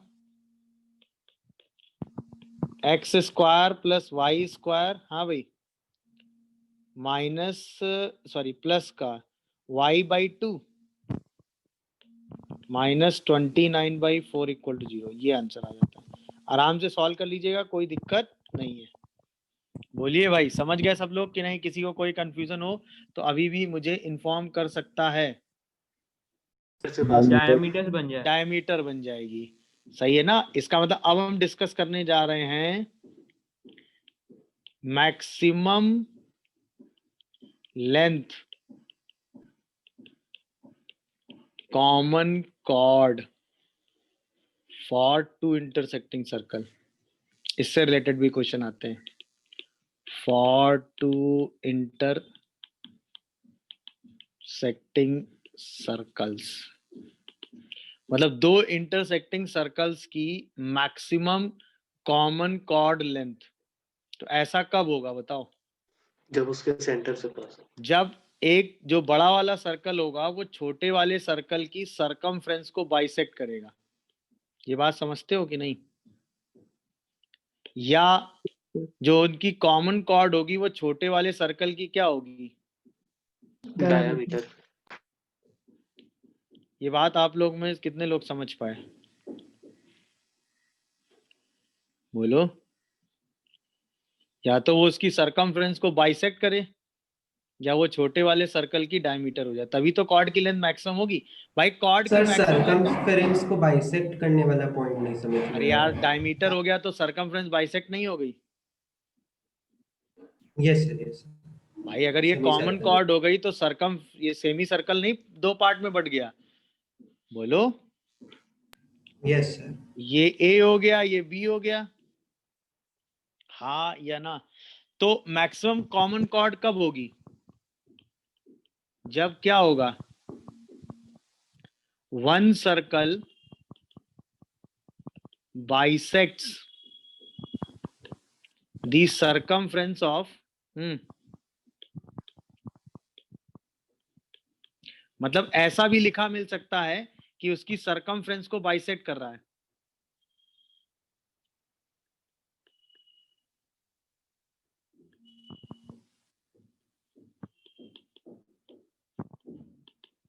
समझ रहे हो कि नहीं भाई? या फिर इसमें क्या लिखा मिल सकता है कि कॉमन कॉर्ड पासेस थ्रू, कहां से? Centre of smaller circle. ये बात सबको समझ में आ रही है कि नहीं? या फिर मैं ऐसा कह दूं कि कॉमन कॉर्ड क्या हो जाए, डायमीटर बन जाए किसकी? स्मॉलर सर्कल की। बोलो भाई, तो उसकी मैक्सिमम लेंथ होगी, होगी कि नहीं होगी? और वो maximum length of common cord किसके बराबर होगी? बोलो। diameter of smaller circle.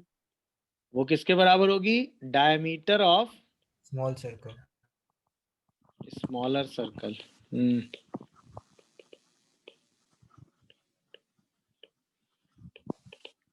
हाँ या ना? ये चारों रिजल्ट ज्योमेट्रिकली आप यूज कर लेंगे। आप जैसे किसी क्वेश्चन में लिखा है कि एक सर्कल दूसरे की सरकमफ्रेंस को बाइसेक्ट करता है, तो इसका मतलब जो दोनों की कॉमन कॉर्ड है S1 minus S2 equal to 0, वो कहां से पास करती है? बताओ, बोलो। Center of smaller circle. तो जो कॉमन कॉर्ड है S1 minus S2 equal to 0, ये क्या हो गई? Equation of common cord. सही है ना? और ये कहां से पास कर रही है बताओ? Passes through C2। C2 क्या हो गया? Centre of smaller circle. मेरी बात समझ में आई कि नहीं आई? बताओ मुद्दे की बात, हाँ या ना? बोलो भाई, डन हुआ मामला कि नहीं? बोलो, क्लियर हुआ कि नहीं पूरा केस? तो अगर एक सर्कल दूसरे की सरकमफ्रेंस को बाइसेक्ट करता है तो कॉमन कॉर्ड निकाल लो S1 minus S2 equal to 0, और उसको किस पॉइंट से पास करा दो? जो स्मॉलर सर्कल का सेंटर हो उससे। अब ये तो कैसे चेक करोगे कि कौन सा सर्कल स्मॉलर है, कौन सा सर्कल स्मॉलर नहीं है? बोलो। अगर R1 R2 से ग्रेटर है तो S2 equal to 0 is smaller circle. ये समझ में आया कि नहीं? Yes, sir.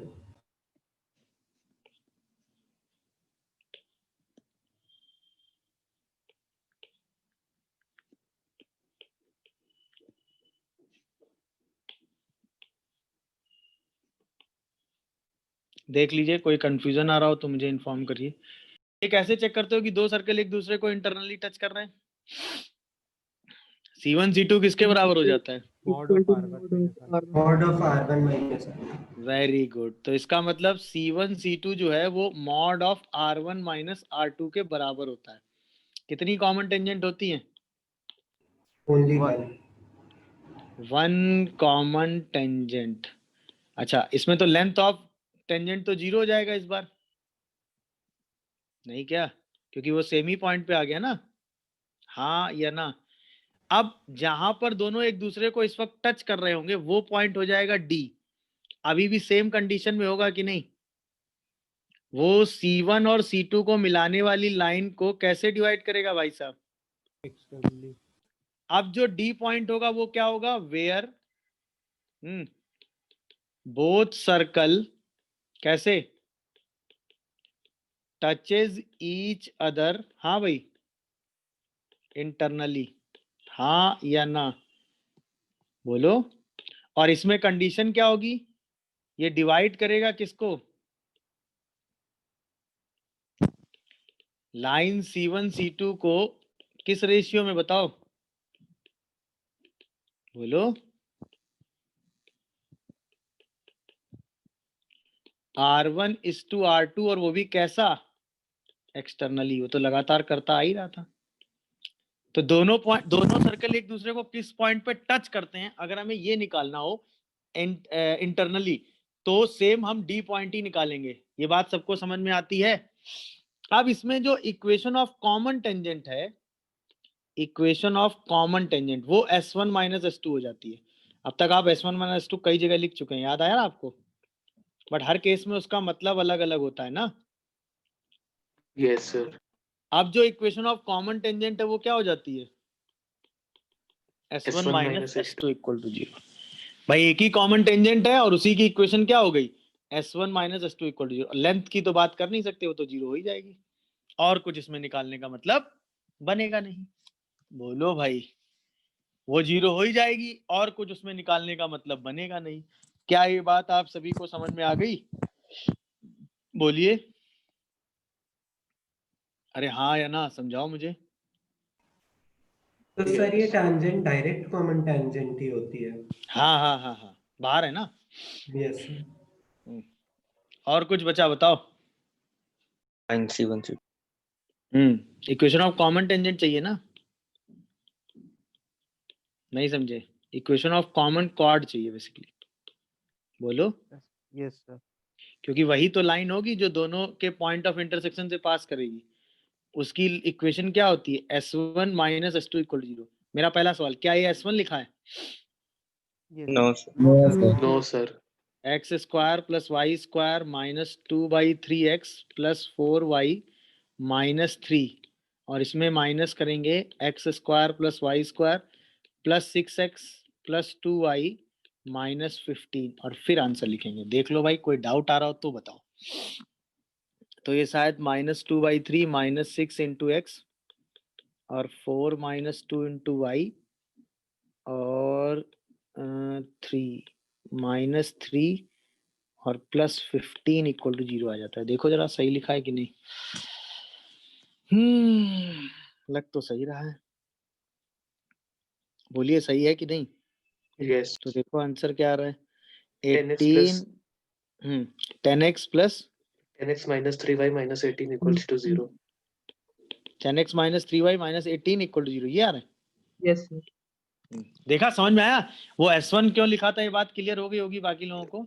Yes, sir. याद रखिए 3 से डिवाइड करना मत भूलिएगा, क्योंकि S1 की वैल्यू में x square y square coefficient हमेशा 1 होता है। चलो, Intersecting circles. Very good. तो एग्जैक्टली टू कॉमन टेंजेंट मतलब both circle are intersecting, both circles are intersecting. अच्छा, इंटरसेक्टिंग की कंडीशन क्या है, बोलो बोलो भाई। C1, अगर मैं C2 पहला line सर्कल between- देखूं x square plus y square minus 4x minus 4y plus 6 equal to 0, तो पहले सर्किल का सेंटर 2,2 और इसकी रेडियस कितनी है भाई साहब? 4 + 4 - 6 √2 है क्या? Yes, sir. Yes sir. बोलो। अच्छा, दूसरा सर्कल क्या है, x square plus y square minus 10x minus 10y plus lambda. इसका सेंटर कितना है? 5,5। दोनों सेंटर एक ही लाइन पे, वेरी गुड। इसकी रेडियस कितनी है, जल्दी बताओ। 25 25 50 माइनस लैम्डा, हाँ या ना? Yes sir. अब कंडीशन क्या है कि दोनों सर्कल एक दूसरे को इंटरसेक्ट करते रहे, तब तक की बात चल रही है ना। Yes sir. तो अब जरा ध्यान दीजिएगा मेरी एक बात पे, दोनों सर्किल का सेंटर एक ही लाइन पे है कि नहीं, ये अच्छी खबर है। बोलो, पहले सर्किल की रेडियस कितनी है, √2। मान लो ये √2 रेडियस, तो पहला सर्कल तो फिक्स है आपके लिए, ये √2 रेडियस का। दिखा सबको कि नहीं?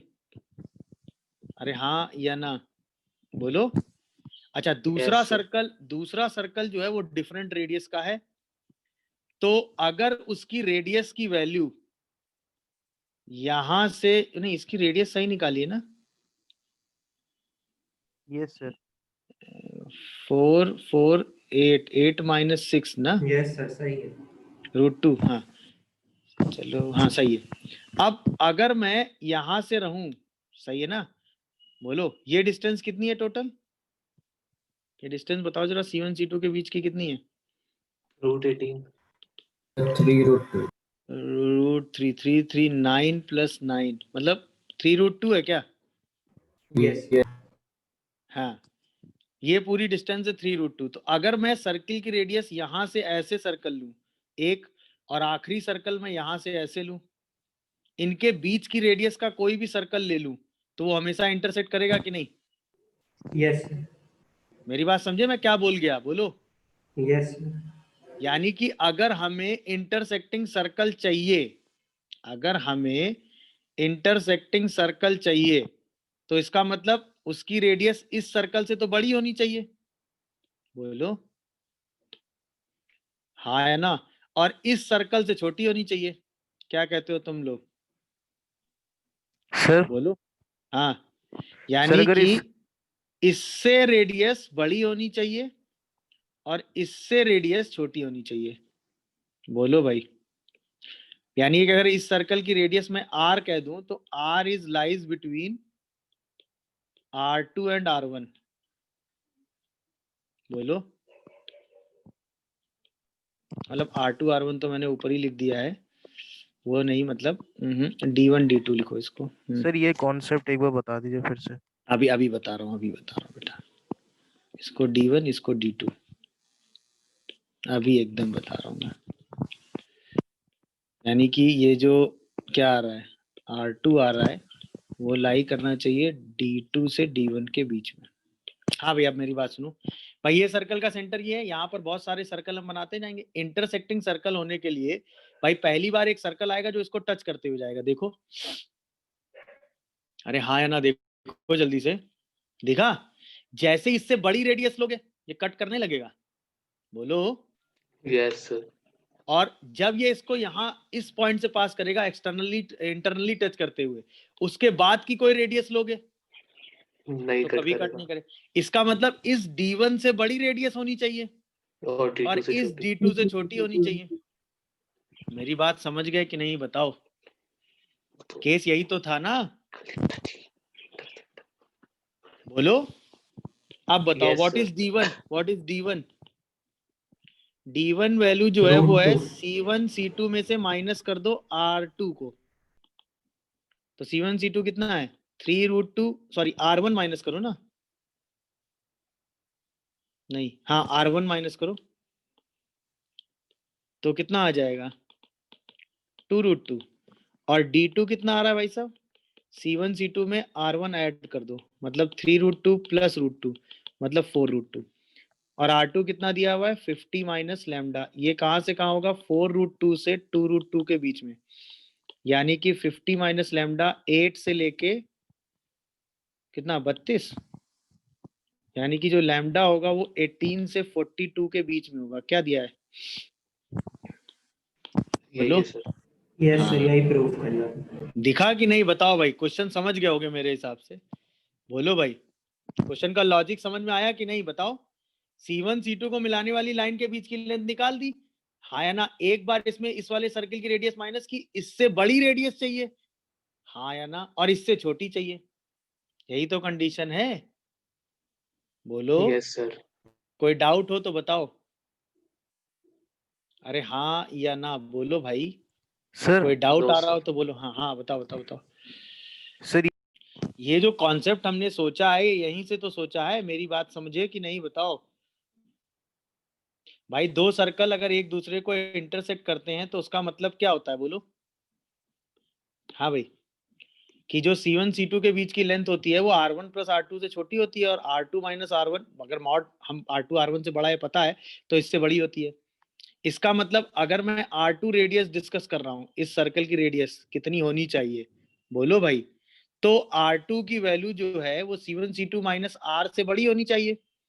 बोलो। और R2 की value C1 C2 plus R से छोटी होनी चाहिए। क्या हमने यही लगाया है? बोलो। C1 C2 minus R is D1, C1 C2 plus R is D2। R2 की वैल्यू इन्हीं दोनों के बीच में लाई करनी चाहिए, हाँ या ना? और यही बात हमने यहाँ ज्योमेट्री से समझी। अगर इस R की value C1 C2 minus R1 से बड़ी होगी तो कट करेगा, और C1 C2 माइनस R1 से छोटी होगी तो कट करेगा। देखो, C1 C2 plus R, C1 C2 minus R, तो इससे बड़ी होनी चाहिए, इससे छोटी होनी चाहिए, वही कंडीशन लगा दी है। आप समझ में आया कहाँ से सोचा? Yes sir. Yes. क्वेश्चन की लैंग्वेज मेरे हिसाब से समझ गए होगे। मतलब एक सर्कल आपको दिया हुआ है, सही है, एक हमें दूसरा सर्कल निकालना है जो इस सर्कल को एक्सटर्नली टच करता है ना, और जिसके क्या दिए हुए हैं, नॉर्मल दिए हुए हैं। नॉर्मल दिए हुए हैं मतलब हम क्या निकाल लेंगे? सेंटर। सेंटर। अच्छा, इस सर्कल का सेंटर हमें पता है कि नहीं, बताओ? 3 sir. Comma minus. Yes, sir. इस सर्कल की रेडियस हमें पता है कि नहीं? 1. 9 + 9 - 17 1। वेरी गुड, सही है ना। अच्छा, इस सर्कल का सेंटर हम निकाल सकते हैं क्योंकि हमें नॉर्मल पता है। तो x² - 3xy - 3x + 9y, pair of line का पॉइंट ऑफ इंटरसेक्शन निकाल लोगे ना? Yes sir, partially differentiate. अच्छा यस सर। अरे तो फैक्टराइज हो जाता है, खैर पार्शियल डिफरेंशिएट भी कर सकते हो, चलेगा, कोई दिक्कत नहीं है, बट शायद ये फैक्टराइज हो जाता है। इन दोनों का पॉइंट ऑफ इंटरसेक्शन निकालो तो कितना आता है ये? 3,1। देखो जरा, बोलो भाई, 3,1 आ रहा है क्या? Yes, sir. तो पॉइंट सी आ गया 3,1, तो ये पॉइंट हो गया 3,1। C1 पॉइंट आपको दिया हुआ है 3,-3। हाँ है नहीं? अब हमें बस इस सर्कल की रेडियस निकालनी है, और हाँ या ना? इसकी रेडियस 1 दे रखी है, इसकी रेडियस r मान लो, तो C1C जो है वो r+1 के बराबर होगा कि नहीं, ये बताओ बस मुद्दे की बात। बोलो, C1C के बीच का गैप 4 होगा कि नहीं, बोलो बोलो भाई। Yes. और ये r+1 होगा तो r की वैल्यू 3 हो जाएगी कि नहीं? क्या ये बात समझ में आ रही? Yes, sir. r मिल गया, सेंटर मिल गया, तो सर्कल रिक्वायर्ड क्या होगा? x - 3 का होल स्क्वायर, y - 1 का होल स्क्वायर इक्वल टू 9। इसी को सॉल्व कर दीजिएगा, आंसर आ जाएगा। तरीका समझ में आया कि नहीं भाई, बोलो, तरीका समझे कि नहीं? नॉर्मल सेंटर मिल गया, दो सर्कल एक्सटर्नली टच कर रहे थे, तो C1 C2 equal to R1 + R2 से इसकी रेडियस मिल गई, रेडियस सेंटर मिल गया, सर्कल की इक्वेशन मिल गई। कोई डाउट आ रहा हो तो बताओ। नहीं। ये तो चेक करना पड़ेगा ना, पहले वाले सर्कल का सेंटर लिखो, 2,1. पहले वाले सर्कल की रेडियस लिखो 1. 1, दूसरे वाले सर्कल का सेंटर लिखो, 6,4. उसकी रेडियस लिखो, 4. तो इसका मतलब C1 C2 निकालो, कितना? 5। फिर वो 4 का स्क्वायर 16 होगा बीच में. अच्छा,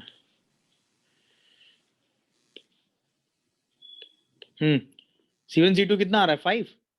5. और R1 + R2 भी 5 आ रहा है। 5. इसका मतलब C1 C2 equal to R1 + R2 आ रहा है। इसका मतलब both circle touches each other. Externally. ये पता चला हमें, both circle touches each other externally. अब एक्सटर्नली किस पॉइंट पर टच करते हैं, वो कैसे निकालते हो बताओ? ये तो बताना, जहां पे टच करना है उस पॉइंट का कोऑर्डिनेट क्या है, बोलो। तो C1 है 2,1, C2 है 6,4, ये इसको किस रेशियो में टच करेगा? 1:4 में ना। तो T पॉइंट निकाल दो, 6 + 8/5 कॉमा कितना, 4 + 4/5, तो T पॉइंट आ जाता है 14/5 कॉमा 8/5। बोलो भाई, ये समझ में आया क्या? जहां पे टच कर रहे हैं दोनों सर्कल एक दूसरे को। बोलिए, ये इंफॉर्मेशन सबको समझ में आई? बताओ भाई, बोलिए। अच्छा अरे बोलो भाई, ये समझ पाए कि नहीं समझ पाए? पड़ेगा। अब हमें निकालनी है common tangent touching the circle eight distinct point. D point. यानी अगर ये वाली टेंजेंट निकालनी होती तो कौन सी टेंजेंट निकाल लेते? S1 - S2 ना। Yes, sir. अब हमें D पॉइंट पहले निकालना पड़ेगा, तो D पॉइंट के लिए क्या करोगे? अब हमें निकालना है फॉर डायरेक्ट कॉमन टेंजेंट। चलो निकाल ही लेते हैं इसमें। Externally For- divide. हाँ, तो डायरेक्ट कॉमन टेंजेंट के लिए पहले हमें क्या निकालना पड़ेगा? D point. तो D पॉइंट के लिए बात करो जरा। C1 तो वही रहेगा 2,1, C2 भी वही रहेगा 6,4, बट ये रेशियो अब क्या हो जाएगा? एक्सटर्नली 1:4। तो अब जो D पॉइंट आएगा वो क्या आएगा बताओ? 1 × 6 - 8/1 - 4। बोलो, फिर Yes, 1 sir. Into 4 minus Minus 2 4. Into 4 by 1 minus 4। तो जो डी पॉइंट आता है वो आता है 2,3,0. कितना आता है 2/3,0. 2/3, 0। इसके बाद क्या करोगे बताओ? पहला वाला सर्कल लिख लो, सही है ना? पहला वाला सर्कल क्या है? x माइनस 2 का whole square plus y minus 1 का होल स्क्वायर इक्वल टू 1 ना। इसके लिए डी पॉइंट आपको दिया है 2/3, 0। इससे m स्लोप टेंजेंट की इक्वेशन लिखोगे। क्या बोलते हो तुम लोग? तो इसके लिए क्या लिखोगे? m स्लोप टेंजेंट की इक्वेशन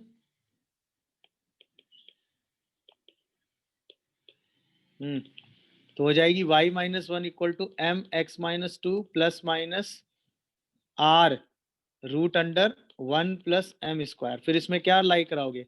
2/3, 0 लाई कराइयो जरा, क्या आ रहा है बताना?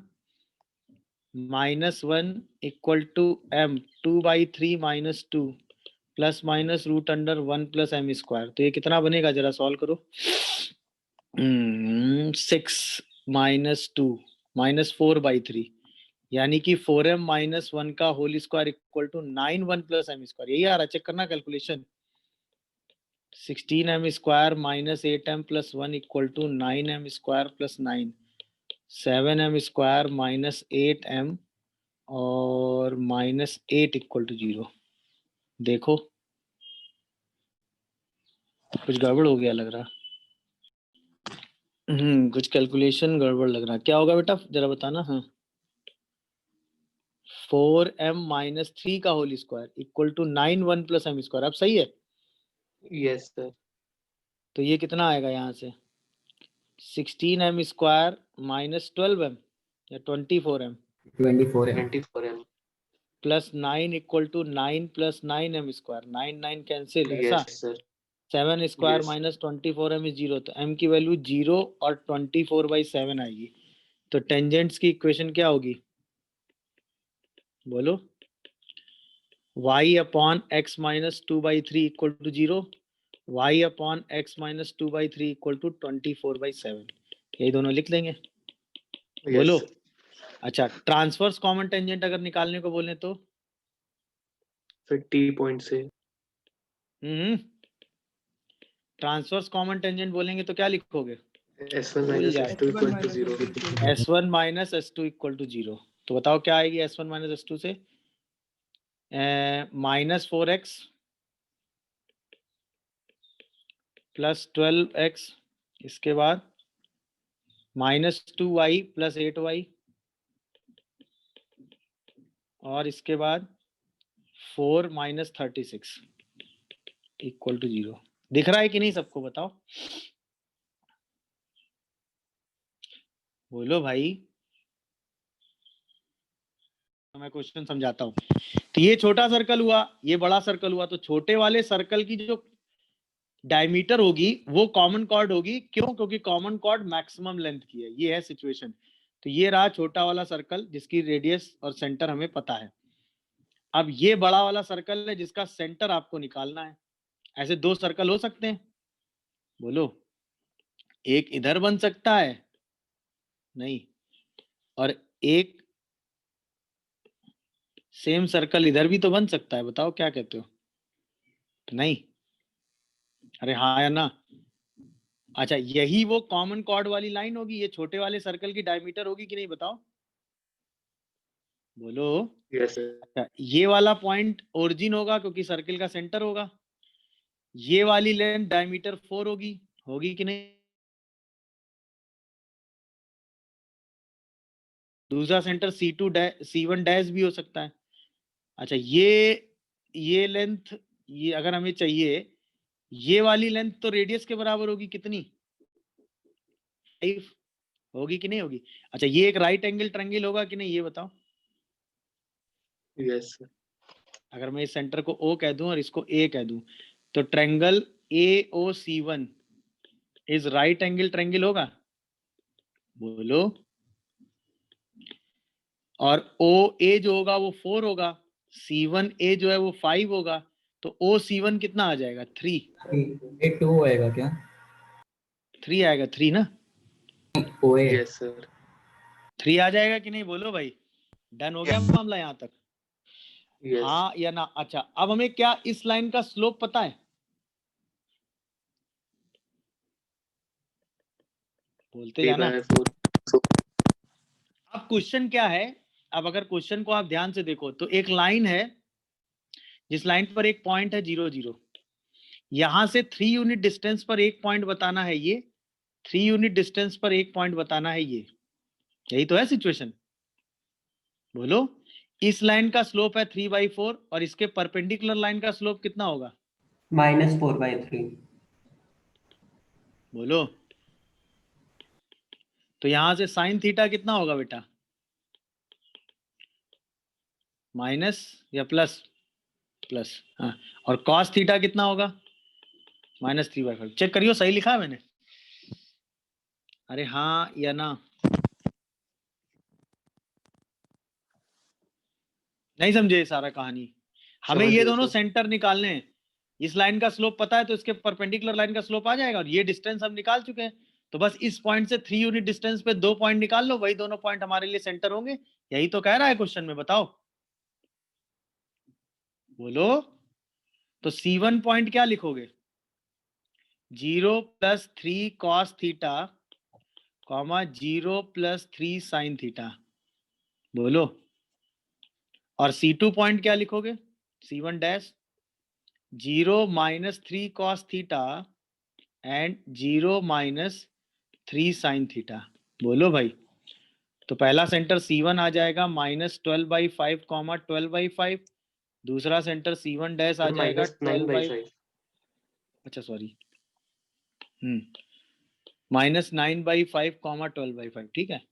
और ये आ जाएगा 9/5, -12/5। चेक करियो, यही आंसर होगा। Yes. तरीका समझ में आया कि नहीं क्वेश्चन में? बताइए। एक साथ बहुत सारी चीजें लग गई, बट अगर आप कॉन्सेप्चुअली ऑब्जर्वेशन में है तो कहीं कोई दिक्कत नहीं है। कॉमन कॉर्ड मैक्सिमम लेंथ की है, तो यानी छोटे वाले सर्कल की डायमीटर होगी, वहां से ये लेंथ आ गई 4, सही है ना? ये रेडियस 5 दी है तो ये लेंथ 3 आ गई। अब बस सेंटर से 3 यूनिट डिस्टेंस पर एक पॉइंट निकालना है, तो इधर भी हो सकता है, इधर भी हो सकता है। इसका स्लोप आपको दे दिया गया है, तो उसके परपेंडिकुलर लाइन का स्लोप आपने निकाल लेना है, उससे 3 यूनिट डिस्टेंस पे पॉइंट निकाल के उनके कोऑर्डिनेट लिख देने। देख लीजिए, कोई कंफ्यूजन आ रहा हो तो बताइए। एक जनरल थॉट याद रखो, अगर किसी पॉइंट से r यूनिट डिस्टेंस पे कोई पॉइंट निकालना हो तो हमेशा आपकी डायरेक्शन क्या होनी चाहिए? पैरामीट्रिक। हमेशा डायरेक्शन पैरामीट्रिक होनी चाहिए। सर्कल इंटरनली टच कर रहे हैं या एक्सटर्नली? यार कॉमन सेंस है, जब दो सर्कल की जब दो सर्कल की रेडियस बराबर है तो वो इंटरनली टच नहीं करेंगे. नहीं कर नहीं, सकते. तो वो हमेशा एक्सटर्नली टच करेंगे। ये बात श्योर शॉर्ट हो गई। अब क्वेश्चन में आपसे कहा गया है कि ये दोनों सेंटर आपको निकालने, क्योंकि रेडियस तो आपको पता ही है। अच्छा, जहां पे टच करना है वो पॉइंट आपको दे रखा है कितना? 1, 2। अच्छा देखो जरा ध्यान से, ये जो लाइन है 4x + 3y = 10, ये 1, 2 इस पे लाई करता है। Yes sir. कर रहा है कि नहीं? तो इसका मतलब जिस लाइन की इक्वेशन दी है वो भी वही है। Yes sir. अब इसके इस लाइन का स्लोप आपको पता है कि नहीं, ये बताओ कितना? सर ये गिवन -4/। उन्होंने पुट करके चेक करा ना. हाँ हाँ हाँ, ये Yes, हमने sir. देखा भाई, इसमें या तो टेंजेंट ये होंगी या ये होंगी। अब चूंकि यही वाली टेंजेंट 1, 2 से पास कर रही है, तो इसका मतलब यही टेंजेंट होगी, ये दोनों नहीं Yes होंगी। sir. देखा? अब ये वाली लाइन आ गई, और अच्छा ये तो आपको पता है ये परपेंडिकुलर होती है। बोलो, यस सर। अब तो क्वेश्चन खत्म हो गया। पैरामीट्रिक से दिखा सबको कि नहीं, बताओ। Yes sir. ये पॉइंट हो गया 1, 2, यहाँ से 5 यूनिट डिस्टेंस पे दोनों सेंटर निकाल लो। इसके बाद रेडियस सेंटर लेके सर्किल लिख दोगे, बस सेंटर निकालना आपका काम है। इस लाइन का स्लोप कितना हो गया? Yes sir. 3/4। 3/4. ये आपका tan थीटा हो गया, क्योंकि परपेंडिकुलर है। यहाँ से sin थीटा कितना आ गया? 3/5। cos थीटा कितना आ गया बताओ? 4/5। तो पहला सेंटर C1 कितना आ गया? 1 + 3, 1 + 3, सॉरी 1 + 4। कैसे लिख रहा हूँ? 4 समझ में आया? Yes sir. 5 × 4/5, 2 + 5, 5 आ रहा है क्या? Yes sir. 5 इंटू 3/5, तो पहला सेंटर आ रहा है 5,5, दूसरा सेंटर C2 कितना आ रहा है बेटा? -3, 1 माइनस 5 इंटू 3/5, सॉरी 4/5, हाँ, और 1 यानी 2 माइनस 5 इंटू 3/5, तो दूसरा सेंटर C2 कितना आ रहा है? -3, -1, -3, -1। -1, तो सर्कल्स की इक्वेशन क्या आ गई बताओ? x माइनस 5 का होल स्क्वायर y माइनस 5 का होल स्क्वायर इक्वल टू 25, या फिर x प्लस 3 का होल स्क्वायर y प्लस 1 का होल स्क्वायर इक्वल टू 25। देख लो, कोई कंफ्यूजन आ रहा हो तो बताओ। नो सर, नहीं समझे? समझ गया सर। ये कॉन्सेप्ट सबको समझ में आया कि करना क्या था और यही काम क्यों करना था, ये बताओ। बोलो, यस सर। Yes sir. कहीं कोई डाउट आ रहा हो तो बताओ मुझे।